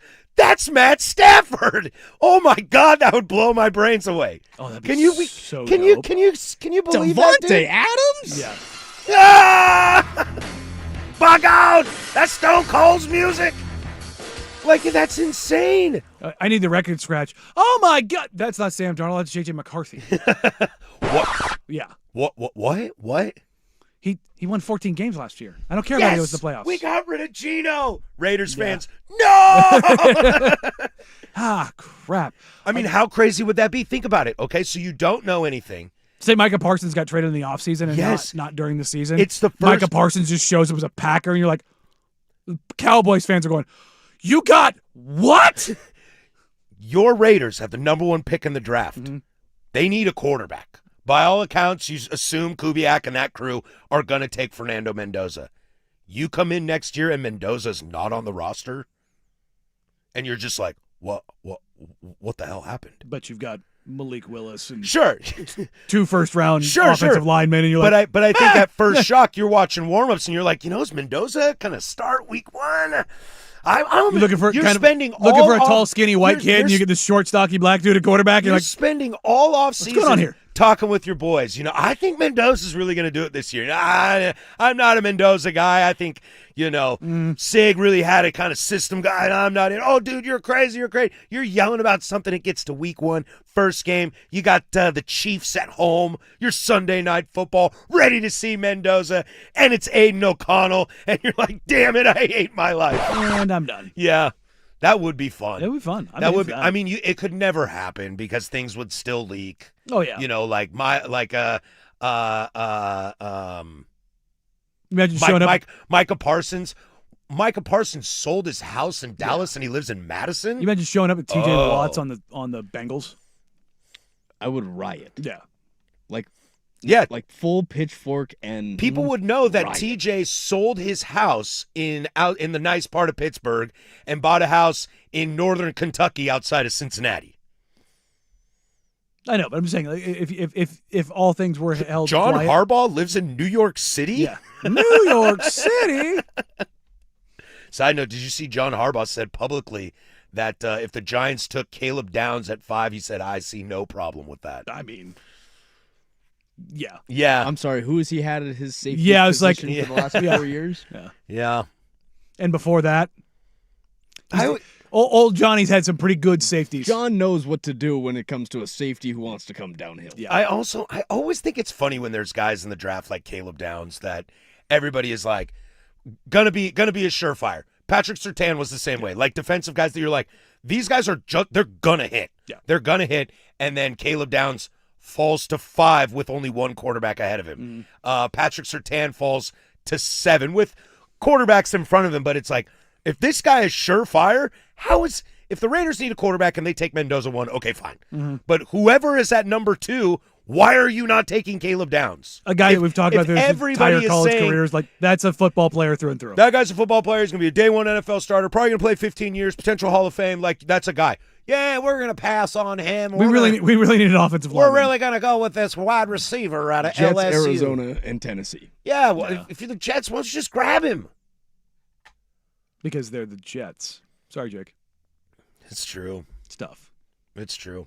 Are we ready to get in some NFL draft stuff? Let's do it. It's coming up, guys. Let's do it. I think this draft is going to be, I feel like we probably say this every Well, I mean, year. we start the Underwear Olympics next week. It's Yeah, one of my favorite parts of the year. that's what Danny said, too. You guys just like watching dudes in underwear. It's fine. Dude, I don't kick shame. I'll have it on the Athletes combine. that do freak things. I mean, Guys, it's 2026 I'll in put the Portland, numbers on Oregon. the You can 4-3 do I'm in. whatever you want. A 4-3 linebacker. That's all I'm looking for. Yep. I feel like we say this every year for the draft. I think this one's going to be fascinating because of the lack of quarterback depth. That it'll be more nerdy than it usually is. It won't be the 24 draft where it's like, I know that quarterback, I know that quarterback, I know that quarterback. But I think from a nerdy standpoint, you're going to be like, okay, that's where you win. Does Caleb fall all the way to number 5? And the quarterback front, does somebody like the Steelers jump up and take Ty Simpson in the first round? There's rumors the Rams really like Ty Simpson to sit behind Matt Stafford. Could they grab him at the end of the first round? I think there's a lot of really fascinating stuff, plus free agency, like where does Malik Willis land? Is Deshaun Watson the potential starter when he's healthy in Cleveland? I don't know. Well, we'll just roll the dice and let it throw out there. He is the highest paid quarterback. The GM that gave him that is now the GM for the Colorado Rockies, Paul DiBattista.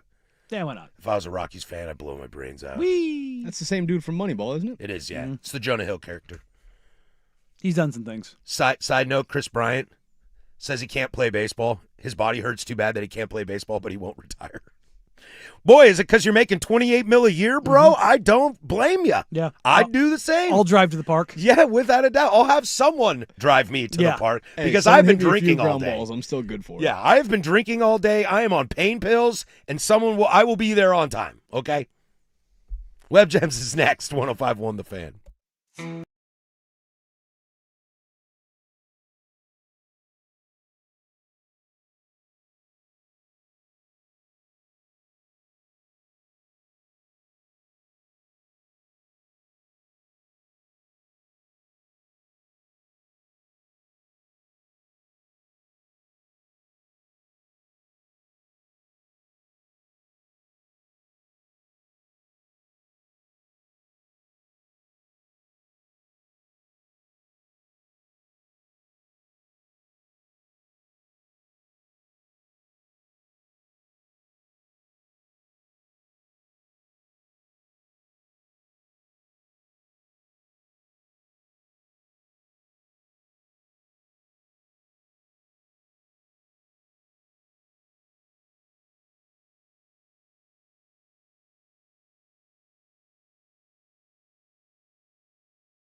All right, this is everybody's favorite Web Gems. Do it every single day at 11:45. Coming up in the big nooner for the first time ever here on the firm of Harris and Meringue, we will go to court. The People versus Adam Silver. We'll have opening statements. We can cross-examine each other.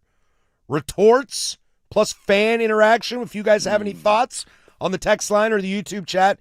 And then closing arguments with Judge Lowercase over there who will preside over the trial. And you guys can make your thoughts known as well. Should Adam Silver be the commissioner of the NBA? That's in about 15 minutes. Don't go anywhere. An American just bombed out, and I mean in a great way, at the Olympics on the half pipe. So you'll want to tune into that. We don't know where it'll land. I don't want to spoil too much. USA back in action against Slovakia here in about the same, about 15 minutes. We'll have that on the tubes. Good luck on that. But Web Gems today, Danny, this is one that you found. Correct? Indeed. Walk me through this. This is a situation involving the hottest growing sport in America, the official state sport of the state of Washington. Give it to me. Pickleball. Yeah, just roll it. Roll that beautiful bean footage. What a win tonight for NC State over the Tar Heels. And it's 82-58, the final NC State. What a win tonight for NC State at the Lenovo Center. It says pickleball fight. Somebody recorded over it. Oh, boy. Dun, dun, dun, dun. Let's see if I can find it here. Pickleball. I mean, you can. Quick work. I got it. You got Did it? you get it? Give me 2 seconds. All right. Well, his story comes from the world of pickleball, as I've lamented many times. Some would say wax poetically. One of the great sports in the history of life. Because unlike tennis, even the olds can play it.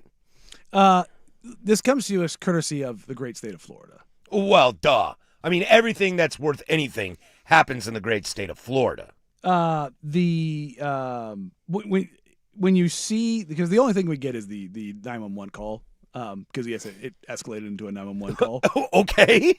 Because it turned into a 2 days in a row here, Royal Rumble. There was a 20-person fight that broke out in a pickleball match. I swear to God, that'll stop your heart. And I will show you the image. Like, what do you have in your head as Florida person as doing this? As doing pickleball? As far as getting arrested.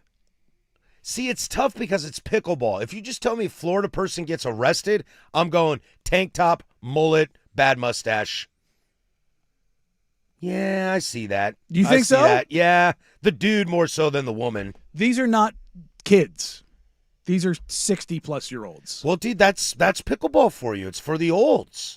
So the statement reads, a Florida couple was arrested after the two were allegedly involved in a fight over pickleball that included 20 people.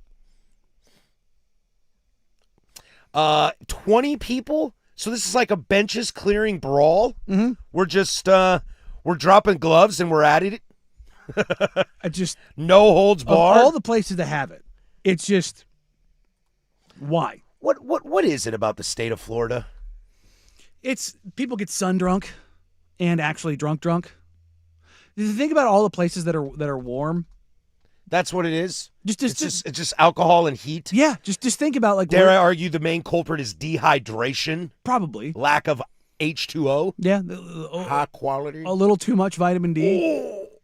Oh, that looked real bad. Yeah. Oh, yep. Left the skis on the top of the pipe. Oh. It's always a problem when your skis are at the top of the pipe and you're at the bottom without them on. Yeah, pay no attention to us stalling for time, but I told you, Danny, in the break, I watched somebody in the half pipe kind of miss coming back down in the bowl after their jump, and the back of their head, I believe it's the back of their head, hit the half pipe so hard.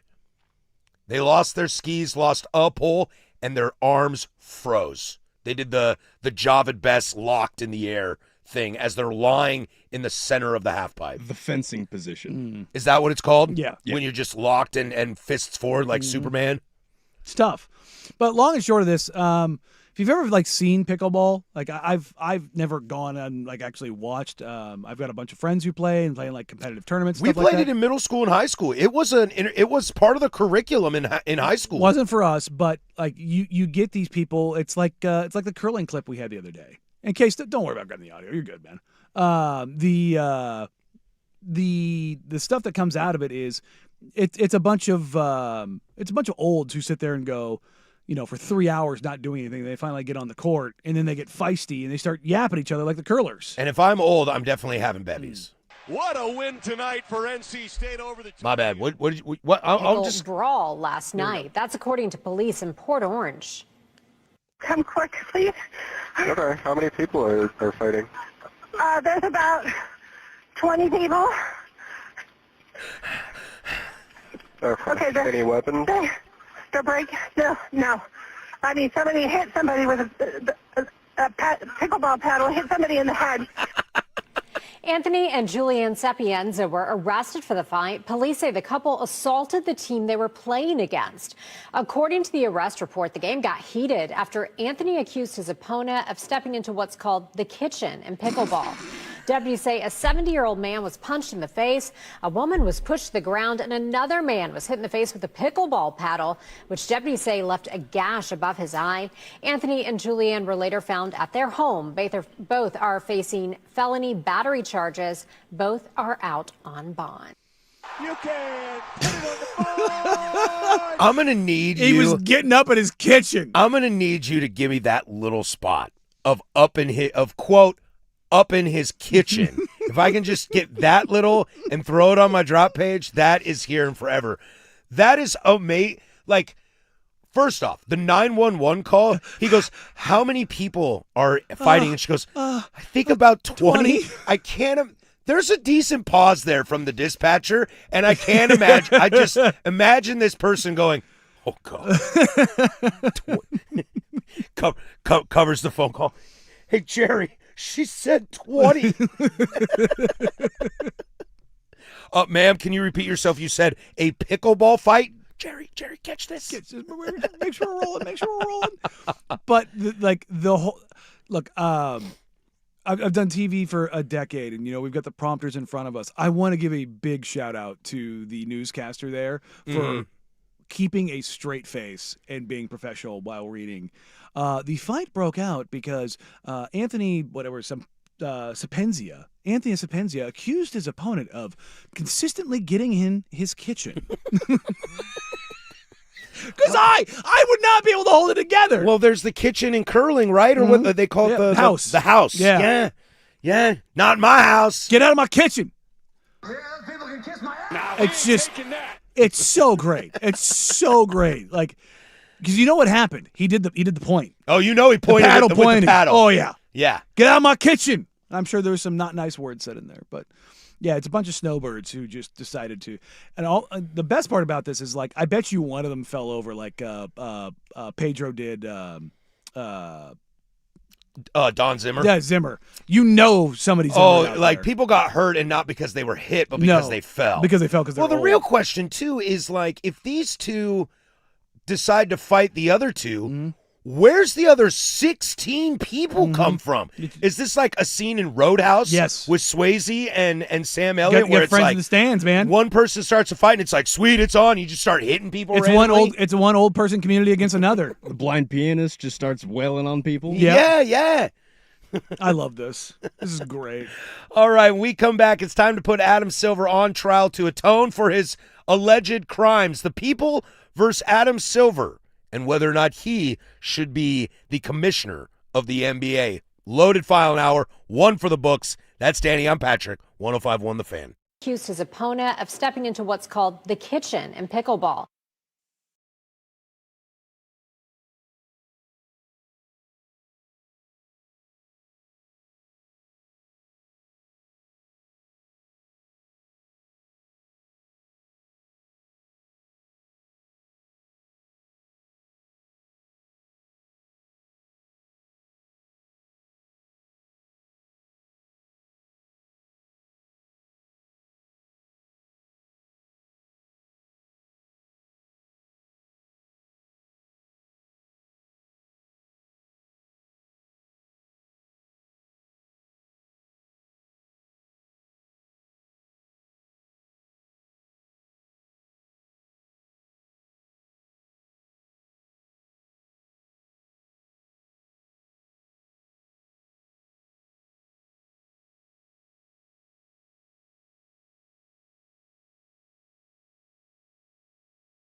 Now, from the George McCoy at Warren Allen Sports Desk, a Sports Center update on the Fan Sports Network, 105.1 FM and 1080 AM. This sports update is brought to you by Mountaintop Metal Roofing. No maintenance, energy efficient, fire resistant, and a lifetime warranty. Do it once, do it right. Visit mountaintopmetalroofing.com. First on the Fan, your Portland Trailblazers are back in action tonight after the All-Star break. They will host the Denver Nuggets inside the Moda Center at 7 p.m. Portland comes into this game 1.5-point underdogs as Matisse Thybulle and Chris Murray are questionable, while Shaedon Sharpe is set to miss the near future with a calf injury. Some more Blazers news as Sidi Sissoko has signed with the team on a 2-year deal. Shams Charania reporting that the Blazers have activated their two-way guard for the remainder of the season. An Olympics update for you as the men's halfpipe final just wrapped up as the Colorado native Alex Ferreira has taken home the gold on his final run on the halfpipe. Canada versus Finland men's hockey just wrapped up as Canada mounted a 3-goal comeback to send them to the gold medal game on Sunday. Later on today, we'll get U.S. men's hockey. We'll take on Slovakia in the semifinal match to decide who will take on Canada on Sunday. Last but not least, Oregon Ducks baseball picked up an 18-1 win yesterday against Youngstown State. They will host the Penguins once again inside PK Park just after 2 o'clock. Will Sanford set to get the start on the bump for the Ducks. And for more sports scores and stories in 30 minutes, I'm Casey Smith from the George McCoy at Warren Allen Sports Desk. Hurt and missing work? Insurance companies acting like jerks? Don't call your mom. Call George McCoy at warrenallen.com. The home of the firm of Harris and Meringue.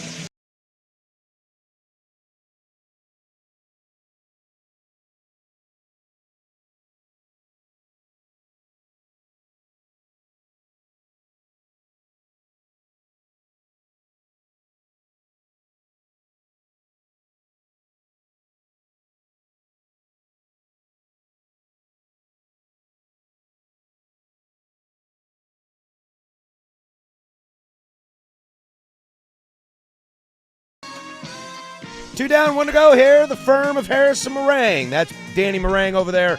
I am Patrick Harris. We do this every Monday through Friday, 10 a.m. to 1 p.m. Thanks for being a part of our day. We are stoked to be a part of your day. Coming up after us, it's bonus hour, so that's 2 hours of the Fan Happy Hour with Luke Anderson. Spoiler alert, I'll be there for a half hour. After that, he'll send it over to primetime, baby. Isaac and Suk. The best show in this market, you best believe it.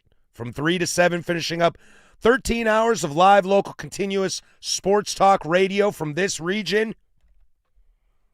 Friendly reminder, Timbers opening night tomorrow night. You can catch it right here on the Fan, 7:30.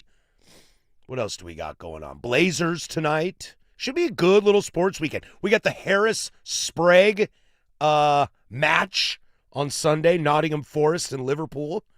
We're actually going to watch together at 6 a.m. No. I don't know why I'm doing this to myself. I'm going to work a game late just to get up early.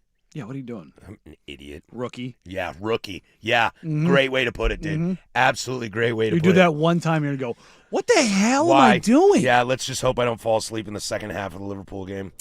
We're going to do something now for the next hour that has never been done on this program, but maybe was created without us knowing, consciously, subconsciously, when we created this program. What are we, 7 months ago, 6 months ago now, Danny? Yeah. Feels like a long time to me. Not quite there with you and your ex-lover who you like more than your current lover. But I'll get you someday. That we have decided to put Adam Silver on trial on whether or not he should be the commissioner of the National Basketball Association. So without further ado, we will turn this over to Judge Lowercase presiding over this. Ooh. Order. Judge Lowercase presiding over the People versus Adam Silver. All rise. There we go. You can put it on the board. All right, let's not mince words here today, fellas, and let's get right to business. Prosecutor, you may begin. Thank you. Your opening statement. Thank you, sir. I very appreciate you and everything you do for the fine country and the people of United States of America. And let's start there, right? Something that is so beautiful about this country is the freedom, the liberties, the availabilities, and everything we could possibly need in this wonderful sports world. Now, when I was 4 years old, Judge, just to give you some backlog in this, the first sport I ever played was basketball. And there's a magnet of me, the YMCA, playing basketball. It was my first love. Grew up in the 90s. Some would call it the heyday of basketball. I am the same age as LeBron James. There's been a travesty in the NBA, sir, and I don't think the people can handle it anymore. The great David Stern passed away, leaving a legacy that will never be duplicated, and handed the reins off to one Adam Silver. The league's in an amazing spot. In comes LeBron James, ushering the next decade, 2 decades, hell, damn near 3 decades after Michael Jordan. I have to be honest, sir.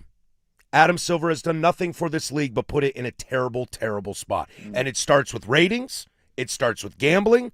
It starts with lack of accountability from players to owners to media. They pushed out, due to their greedy bags, one of the best products in all of basketball, and that would be TNT, simply for $1. And that dollar has ruined the integrity of the league, and I look forward to showing you why Adam Silver should be relieved of duty. Thank you, prosecutor. Defense? Adam Silver took over the league from David Stern, a league that was embroiled in scandal after scandal after scandal, one that saw a referee disgraced and thrown in jail for his links to fixing competitions at the highest of levels. He also oversaw a league with an owner he knew to be an outright awful human, a despicable racist. That's right. And allowed the league to grow stale and did not put the ownership's interests in the highest regard. He valued basketball, the product, over his job. His job was to advance the monetary worth, the value, and the proposition of the NBA, and that was not done on his watch over the course of a decade. Under Adam Silver, in his almost immediate tenure, he removed the despicable, racist, downright awful human being, Donald Sterling, as owner of the Los Angeles Clippers, stripping him of his rights, selling the franchise to Steve Ballmer, the richest owner in the world of sports, infusing a wild valuation into an LA market, revitalizing a franchise that saw its best era under his ownership, then has secured the largest TV rights deal in the history of the league at $77 billion 2 years into his tenure. And then a very young commissioner, Adam Silver, stated that he wanted to see the league embrace sports gambling. He wanted to bring gambling out of the shadows and into the light and fully integrate it into the ecosystem of the NBA and professional sports at large. That ecosystem has now been responsible for growing player salaries, the salary cap since he took over in 2012 was $58 million. This is just the salary cap. This does not go on beyond the machinations of the luxury tax, all the way up to $245 million in the end of the current CBA deal. Beginning of this year, $154 billion. You will see a $150 million increase in just individual team salary caps. There are 2 teams that are now looking at expansion, which will see a rights fee of anywhere between $5 and $6 billion added to the league's coffers. Is that what you got? I got more. Don't worry. Okay. This is just opening statements. Thank you for your opening statements, fellas. I appreciate your respect for not only me, but for the process of how we get to the truth of the matter. This is great. When we come back, we'll cross-examine each other. Fan Madness is back. Join the Fan Thursday, March 19th and Friday, March 20th for the 2 most exciting days of basketball at Tom's Watch Bar and A Casino Resort in Ridgefield, Dirt and Sprague. This show, The Firm of Harrison Meringue, The Fan Happy Hour, and Primetime with Isaac and Suk, all broadcasting live throughout the day. Don't miss a minute of action. Play hooky with the Fan for Fan Madness, brought to you by A and Window Nation, March 19th and 20th at A Casino and Resort. Cross-examinations will be next. Get your thoughts in, 503-864-6326 or the YouTube chat. Now, Danny and I can both see the YouTube chat and the text line, so keep that in mind. If you're rooting for one side or the other, you can add in some evidence should you so choose, but know that we can both see them. More to come. 105.1 The Fan.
1080 AM.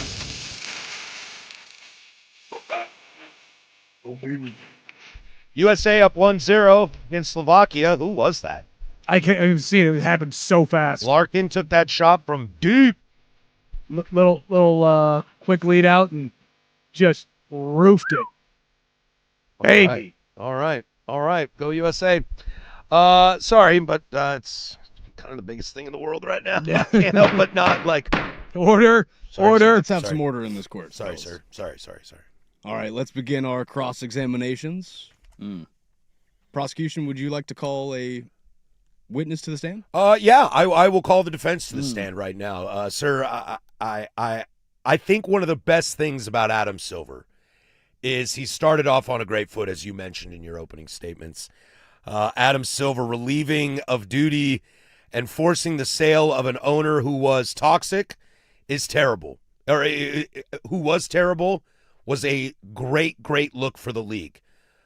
Might I argue that ended up creating a snowball effect of things that could be even more detrimental from a financial aspect? How can you tell me that the removal of Donald Sterling, which was necessary and needed, brought in one of the richest owners in all of basketball who thought he could do whatever he want, including circumnavigate the CBA and potentially break down the relationship between players and owners in a way that the league has never seen before?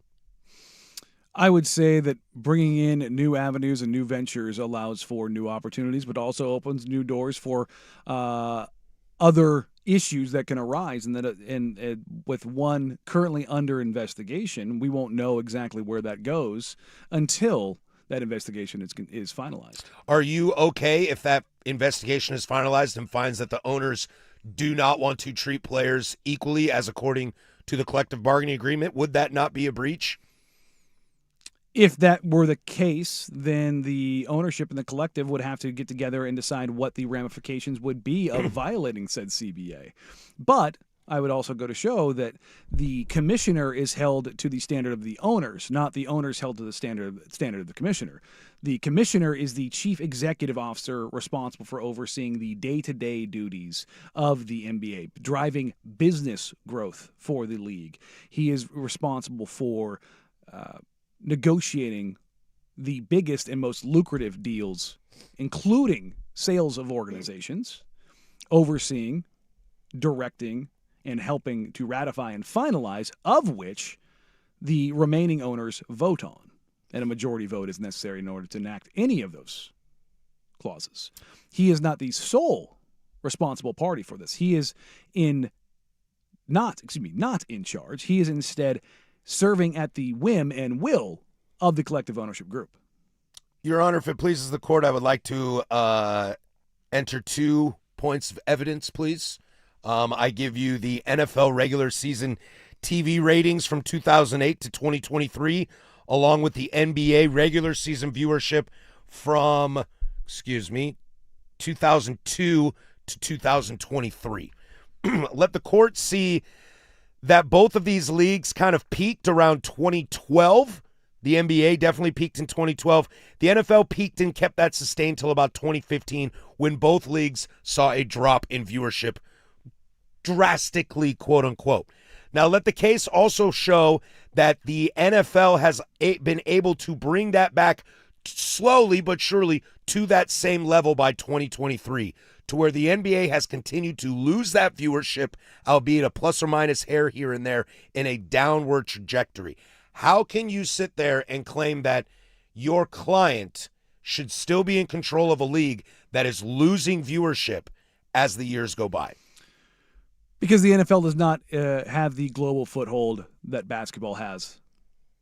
In that regard, the NBA is not limited to the United States and North America. And while the NFL might play games in Australia or in Europe, the NFL is not enacting a league in Europe. They are not enacting leagues to bridge and build on equity. The NBA is currently looking at expansion into NBA Europe, where billion-dollar franchise fees for the cities of London, the cities of Paris, those billion-dollar injections will be able to not only sustain and help grow the brand.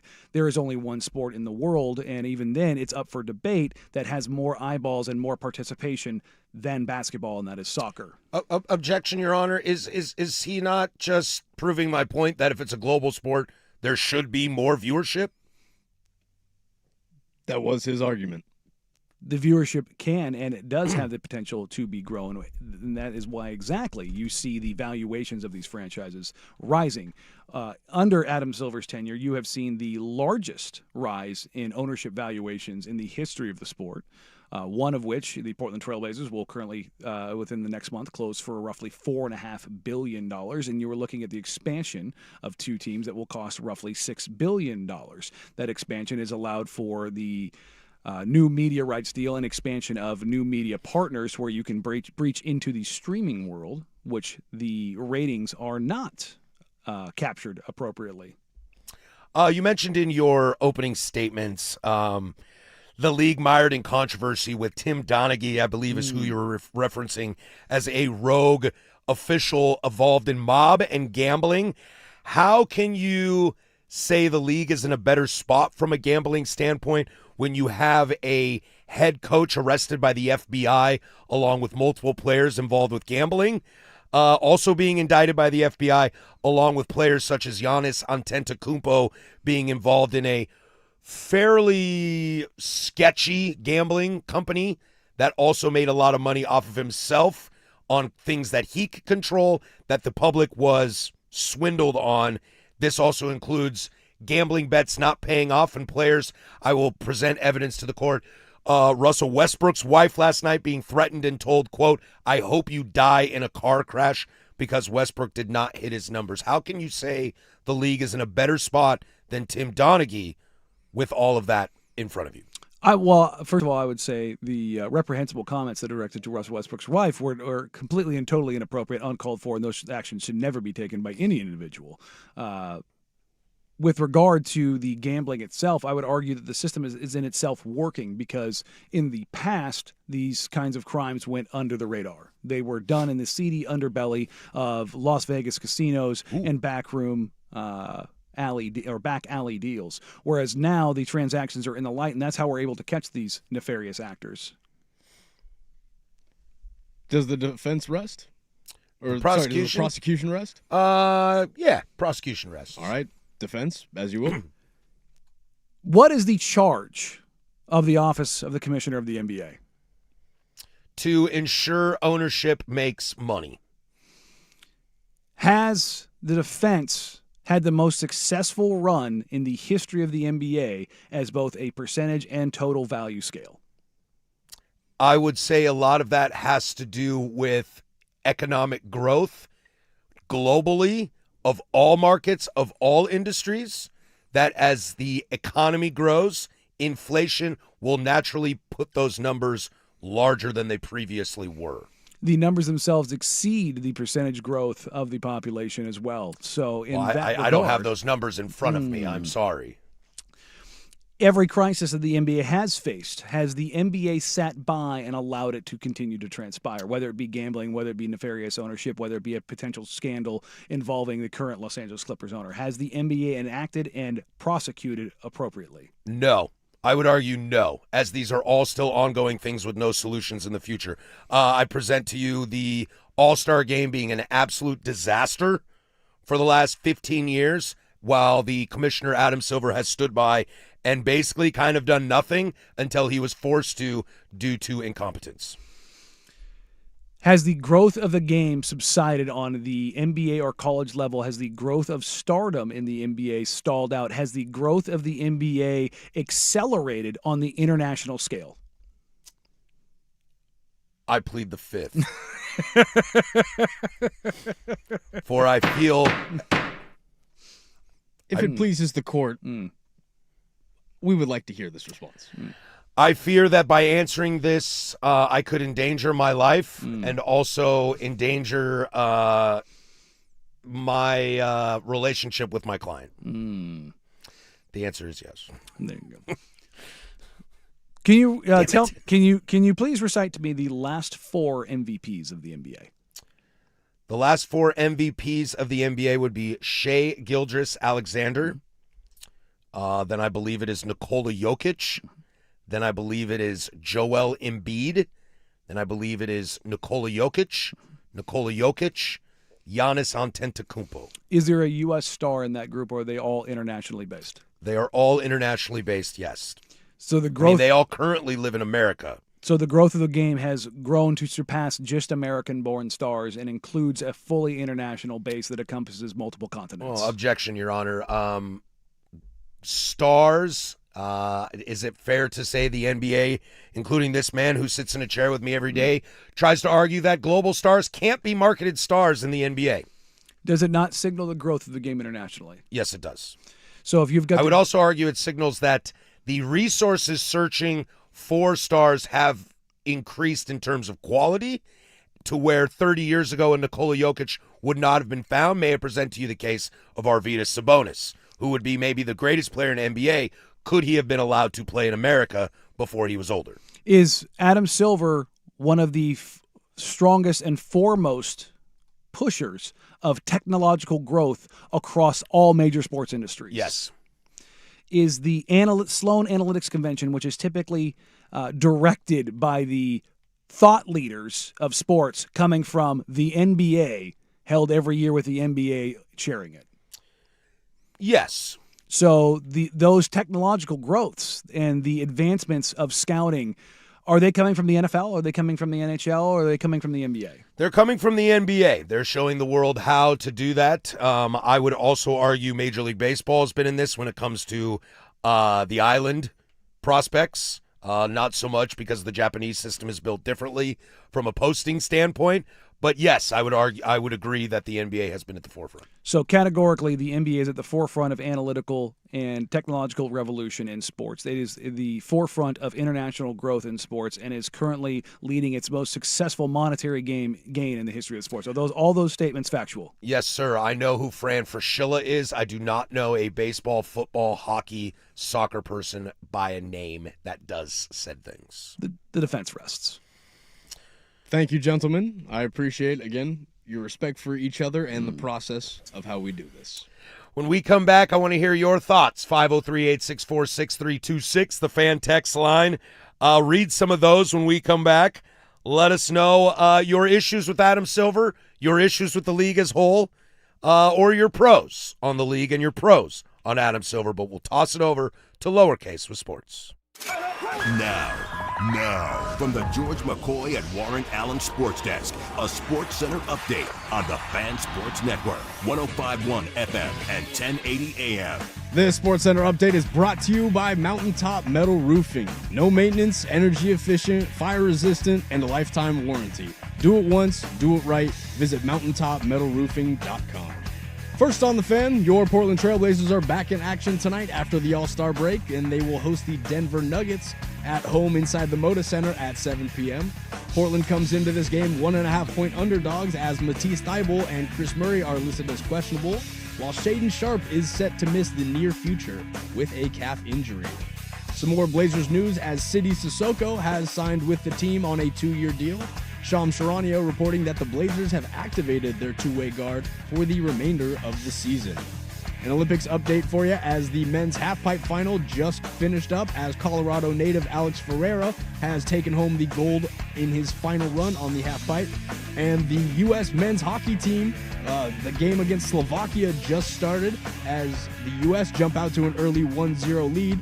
This game will decide who will take on Canada on Sunday in the gold medal game. And last but not least, Oregon Ducks baseball picked up an 18-1 win yesterday at home against Youngstown State. They will host the Penguins once again inside PK Park just after 2 o'clock. Will Sanford set to get the start on the bump for the Ducks. For more sports scores and stories in 30 minutes, I'm Casey Smith from the George McCoy at Warren Allen Sports Desk. Hurt and missing work? Insurance companies acting like jerks? Don't call your mom. Call George McCoy at WarrenAllen.com. The Fan is live on YouTube and Twitch.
Continue this trial of Adam Silver, the people versus Adam Silver, whether or not he should be the NBA commissioner. I don't like it one bit. Some thoughts for you. Thank God the NBA fixed fixing, and it's all 100% not fixed. Signed, Scott Foster. Patrick, with the my credentials are, I was once on a Wheaties box for my basketball prowess. That's a good one. Should have done this in an actual courthouse. Needs suits. Lowercase needs a wig. Everyone thinks you need a wig. Everyone thinks that. The white hat just wasn't enough. No. Danny is clearly grandstanding and stalling with gobbledygook nonsense. It's a gambling company. It's not a gambling company. It's a prediction market. Okay, all right. Shout out Kalshi. Hey. I want you to under oath tell me that, okay? Mm-hmm. I know you want to make this funny. I know. That's on my notes for next time. We took it too seriously.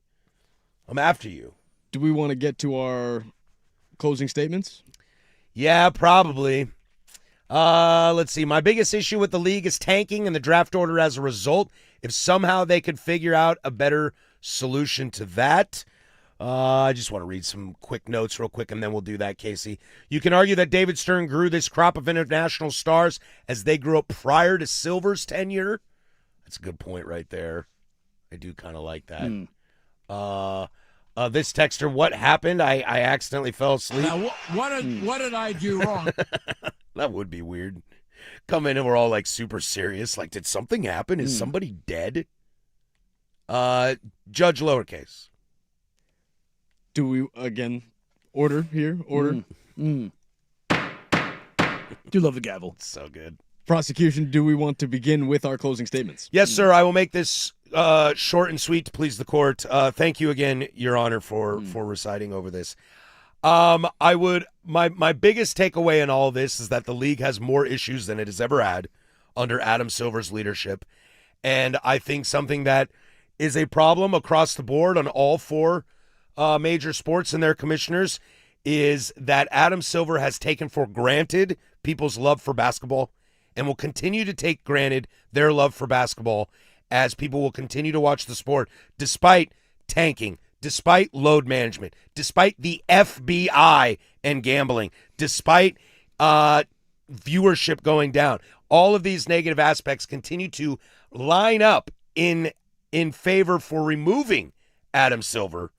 Yet he will continue because due to economic growth, it will continue to make money and he will continue to get away with it because the owners are spineless and the players are running amok as well.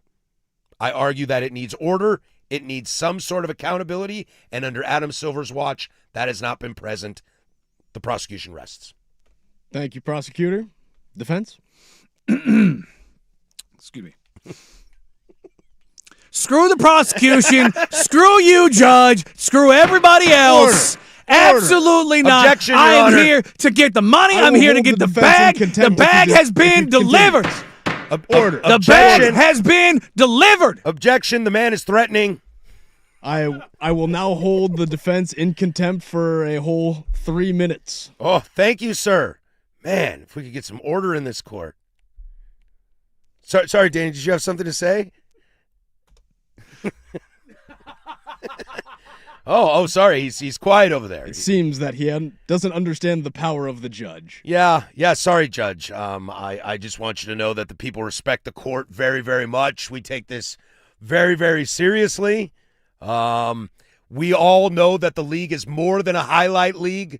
We all know, especially here in Portland, Oregon. Look, I haven't heard once Adam Silver come out and directly say that we will never move the Portland Trailblazers from this town. And as a fan of the Portland Trailblazers, in a town where if this team was ripped out of their hands would decimate this city, according to one Daniel Meringue has told me the city would die if the Blazers left. And Adam Silver has given me no argument as to why that would continue. Defense, do you have a response? And remember, you are on a short leash here. I don't care. I brought the money. Objection! Can we get some order in this court, fellas? Sir, I'm trying. All right, we might have to recess. Should we take a recess? All right, let's take an early recess. Closing arguments are next. We will read the findings of the people versus Adam Silver. That's Casey Smith, Danny Meringue. I'm Patrick Harris, 105.1 The Fan. It's time for Easy Play, brought to you by Home Z, making home improvement easy. Now big pass for Keller, a defenseman. Nice move, cuts to the net, score! Megan Keller, the overtime hero, United States, wins gold and below. That's Kenny Albert on NBC Peacock. I know the guy is great. I know the guy is good. He is a pro. But boy, you could hear that USA in his voice. USA, USA, USA. As the women take gold, taking down Canada in the gold medal game in overtime. 2-1. Gold to USA. This Easy Play brought to you by Homesy. Use Homesy's online calculator to estimate your project instantly. Make it easy. Call Homesy. That's HOMZE. Homesy.com. We just finished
All right, that's going to do it for us. Closing arguments brought to you by Leskin Law. Visit leskinlaw.com for more information.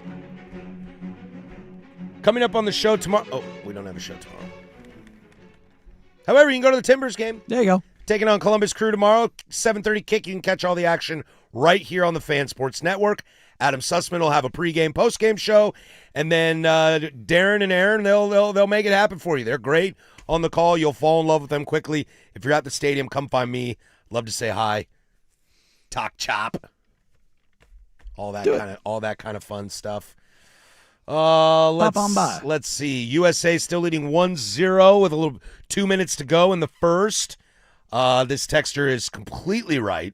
Blue, white, and red versus white, blue, and red. Oh, we said the same thing as soon as it came on. Dude, it is brutal. Bro, like one of these teams should be wearing a red jersey. Yeah, red needs to be a prominent color. color. There can't be white on the top part of the blue for Slovakia. Even then, I think you needed to go like red versus blue. Yeah. Like that's what needed to happen here. Or America's just in all whites. All whites. Yeah. That's a rough look over there. It's difficult. Like wait, who did what now, huh? Tell you what, man, the Slovakians are speaking of getting in the kitchen. They've gone and tried to interfere with the goalie a couple different times now. We may get an Olympic fight. Before we turn it over to the judge, this texter guilty. The NBA is eroding its appeal. Its growth is due to only the international game growing, which is the seeds that were planted by legendary farmers of Bird, Magic, and Jordan. Reaping what others sow is not a measure of success. Measurement the NBA based upon how it's performing in the U.S. It's a degraded product and has lost comparative market position to all the other sports which have grown more relatively. That's a banger of a statement there. A lot more eloquent than anything I said. Well, except for the fact that he said the international game grew, but then named Larry Bird, Michael Jordan. Well, I think he's saying that because they are that famous that the game became more global. Does that reach Latvia? Does that reach Slovenia? I don't know. I'm sure Michael did at some point. Sure. Yeah. I mean, Mike did. All right.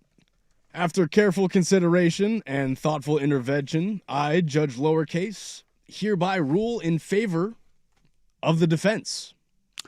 Oh! While the prosecution brought forward thought-provoking evidence as to the evaluation of the integrity of basketball, I have no choice but to side in favor of the defense due to the major global and economic growth that has been sustained as a result of Mr. Silver's role as the commissioner of the NBA. That's right. You Thank can you suck for your it. time and your respect What for the sport. did I do wrong? Oh my God, this is like I Free at last. Free at last. feel like you actually rendered him speechless. I got sticky notes over here. He won 8-7. I feel like I have the murder weapon, the glove. I got the glove don't the Bronco. fit. You must have quit. I got blood everywhere, and I lost. He said, "Screw me," and I still had no choice. Mama didn't raise no bitch. Wow. Oh, God. If you want to read my scorecard, I've got like a fight. Yeah, this is the prosecution scorecard. Game integrity, you got +2 there. Representing the people and obviously the people's importance of basketball, that was just a +1. You brought up the Sterling to Ballmer, which is +2. Chauncey +2. But you let Danny kind of cook you in cross-examination. Damn. And more issues now, +1. So you ended with 7. While the defense got 2 points for the great cross-examination. What he did, I'd say, better. You left too much meat for him to answer the questions. You got to keep it straightforward, yes or no. He kind of worked you into a corner with that. The commissioner works on the day-to-day. I got a +1 for there. The media rights deal, the gambling deal, and just the money in general. I've got +5 for that, so he won 8-7. You know, that is the reality. I mean, if you are really making that case, I mean, Adam Silver has made the owners more and more profitable. Which is why he's not going. Which is why he's not going anywhere. I don't like it. Yeah, I don't like it either. It's so funny. Screw you, Judge. It's so funny, too, how quickly, like, if we get real here for a moment, it's pretty crazy how quickly he degraded in terms of Like erroneous. It's pretty wild how fast he degraded as a commissioner. Because, dude, you're right, man. After that Donald Sterling stuff, he was everybody was like, God, I wish I had a commissioner like that. Sports Executive of the Year. Yeah. And just like that overnight. Yeah. Now, I wonder, we talked about... Well, he was handed that, like, to be clear, he was handed that on a silver platter. There's not anybody I know that works in the league, around the league, or for a team that I've talked to around these things that when it's just a kind of a one-on-one situation that isn't like he has bungled so many things. Yeah. So many things. And it's wild that, it gets away with it. Now, I also think there's a little bit of we have talked a lot that the national media, like we try our best, and I think we do a pretty okay job with it, of talking about on-court stuff, especially Blazers. Mm-hmm. You're always talking about outlet passes, and we're talking on-ball, off-ball. I was listening to the Sunrise guys talking about Denny Avdia, how he's going to look off-ball with more point guard options, etc. We try to talk about what goes on in the court a lot. The national media is very, very poor at it, outside of maybe Kenny the Jet. Kenny the Jet will draw up plays all the time, but I feel like he's one of the only guys that does that. And so I wonder... Him and Legs. Yeah, him and Legler. Legler does that too. I wonder if there was more talk about what goes on the court, that some of these bungled situations wouldn't look so bad because you'd be still talking about the play so much. But if you're not talking about the mechanics of Mahomes or how the offensive line moves when you're sweeping to the right, things like that in the NFL, or, a pitcher's rotation on the ball, or is he tipping, did Mike Trout dip in his swing, or has he become more straight up? That it kind of hides a lot of those issues. There's a lot of events. Dude, the NFL has problems everywhere. Guns, abuse, assault, driving. Yeah, DV, driving. Like, the NBA has its problems. The NFL too. has more arrests than anyone. The NFL has its problems. College football, dude, if you go to the University of Georgia, you are not allowed to have a driver's license. No. Well, you're not. Well, it's because they don't to begin with. Well, that might be true. Yeah. But it's like I was listening to a podcast this week, and I've got to mention this.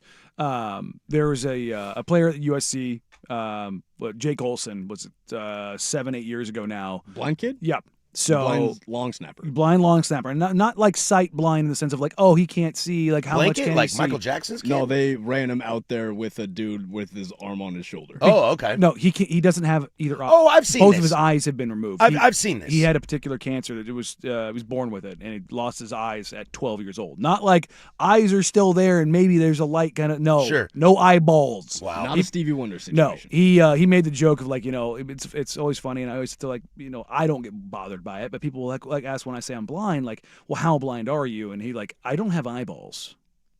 Like, there's there's nothing there to work with. We ain't faking this. But he made a joke about Georgia. He said Georgia's what do you say? Georgia's if I went to the University of Georgia, they would let me drive. And I was like. But a lot of those issues get not swept under the rug, but they don't sit at the forefront. To where the NBA, if I go to a random person like in the office here, or if I go to the bar and talk to a buddy there about anything, I'm like, so you watching basketball lately? It's like, no, I can't because of tanking. No, I can't because of gambling. What's this Kawhi thing going? Like, nobody wants to talk about. We talked a little before the show. I was asking you about Cade Cunningham, who had some comments. He thinks the biggest problem in the league is flopping and foul baiting. And I made the joke. I was like, yeah, wait till the video comes out of him foul baiting and flopping. And you were like, he actually doesn't. Yeah. And that needs to be something. Ethical hooper. That needs to be something that's talked about more. That's on the court. That's what's going on. Instead, I see somebody who AI'd Cade Cunningham with like 150 more pounds on him, and his jersey's like up over his belly, and he's like they've made him super fat. Sure, it's a Knicks fan. Yeah, and it's like funny, ha ha ha. But I'm talking about that, and not actually talking about what he's talking about in the sense of cleaning up the game, making it more aesthetically pleasing. Because, dude, hey man, guilty as charged soccer fan over here. I think it gets blown out of proportion, but I don't watch the Italian league because it just drives me bonkers, the amount of flopping. I watch the English league, which has a lot less, but it still exists. But I'd rather talk about flopping than Steve Ballmer. Yeah. I'd rather talk about flopping or foul baiting. The NBA has leaned into the social metrics, and it's engagement, it's rage bait, it's soap opera stories, it's the idea of trades and what they could be as opposed to the actual product. And that does fall in silver because that's directed. You can have that direction with your broadcast partners, and bringing on Amazon and bringing on NBC is going to be helpful in correcting that. I mean, Silver went on with the NBC guy, or say with the Amazon guys, and was like, yeah, no, some of our league partners have done a pretty poor job of marketing the game the way that we think it should be. Like, that wasn't a shot across the bow. That was a torpedo shot and hit directly on the ESPN ship. Without a doubt. That's what it was.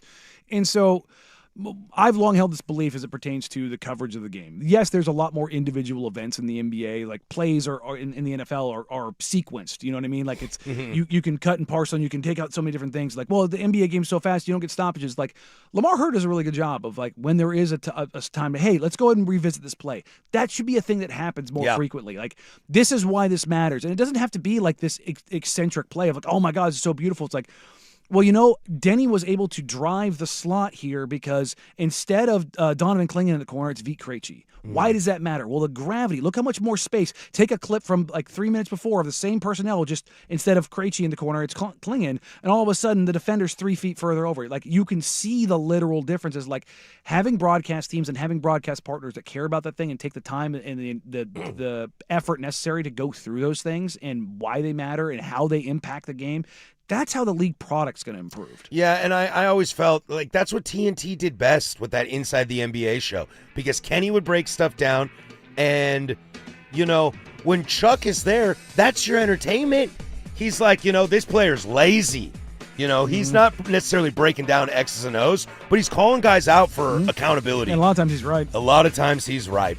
Closing arguments brought to you by Leskin Law. Visit LeskinLaw.com for more information. Leskin Law's one-day divorce mediation, peace treaties, not war plans. Thank you for having fun with us on that. Danny and I have taken notes. We know how to make it better in the future. First one. Yeah. Thank you for being our guinea pigs on that. Everybody have a safe weekend. I'll see you all at Providence Park. Danny, have a great game tonight. Indeed. Welcome back Thanks, to sir. work. For Danny Marang, that's Casey Smith. I'm Patrick Harris. Go do something I would do. Bye.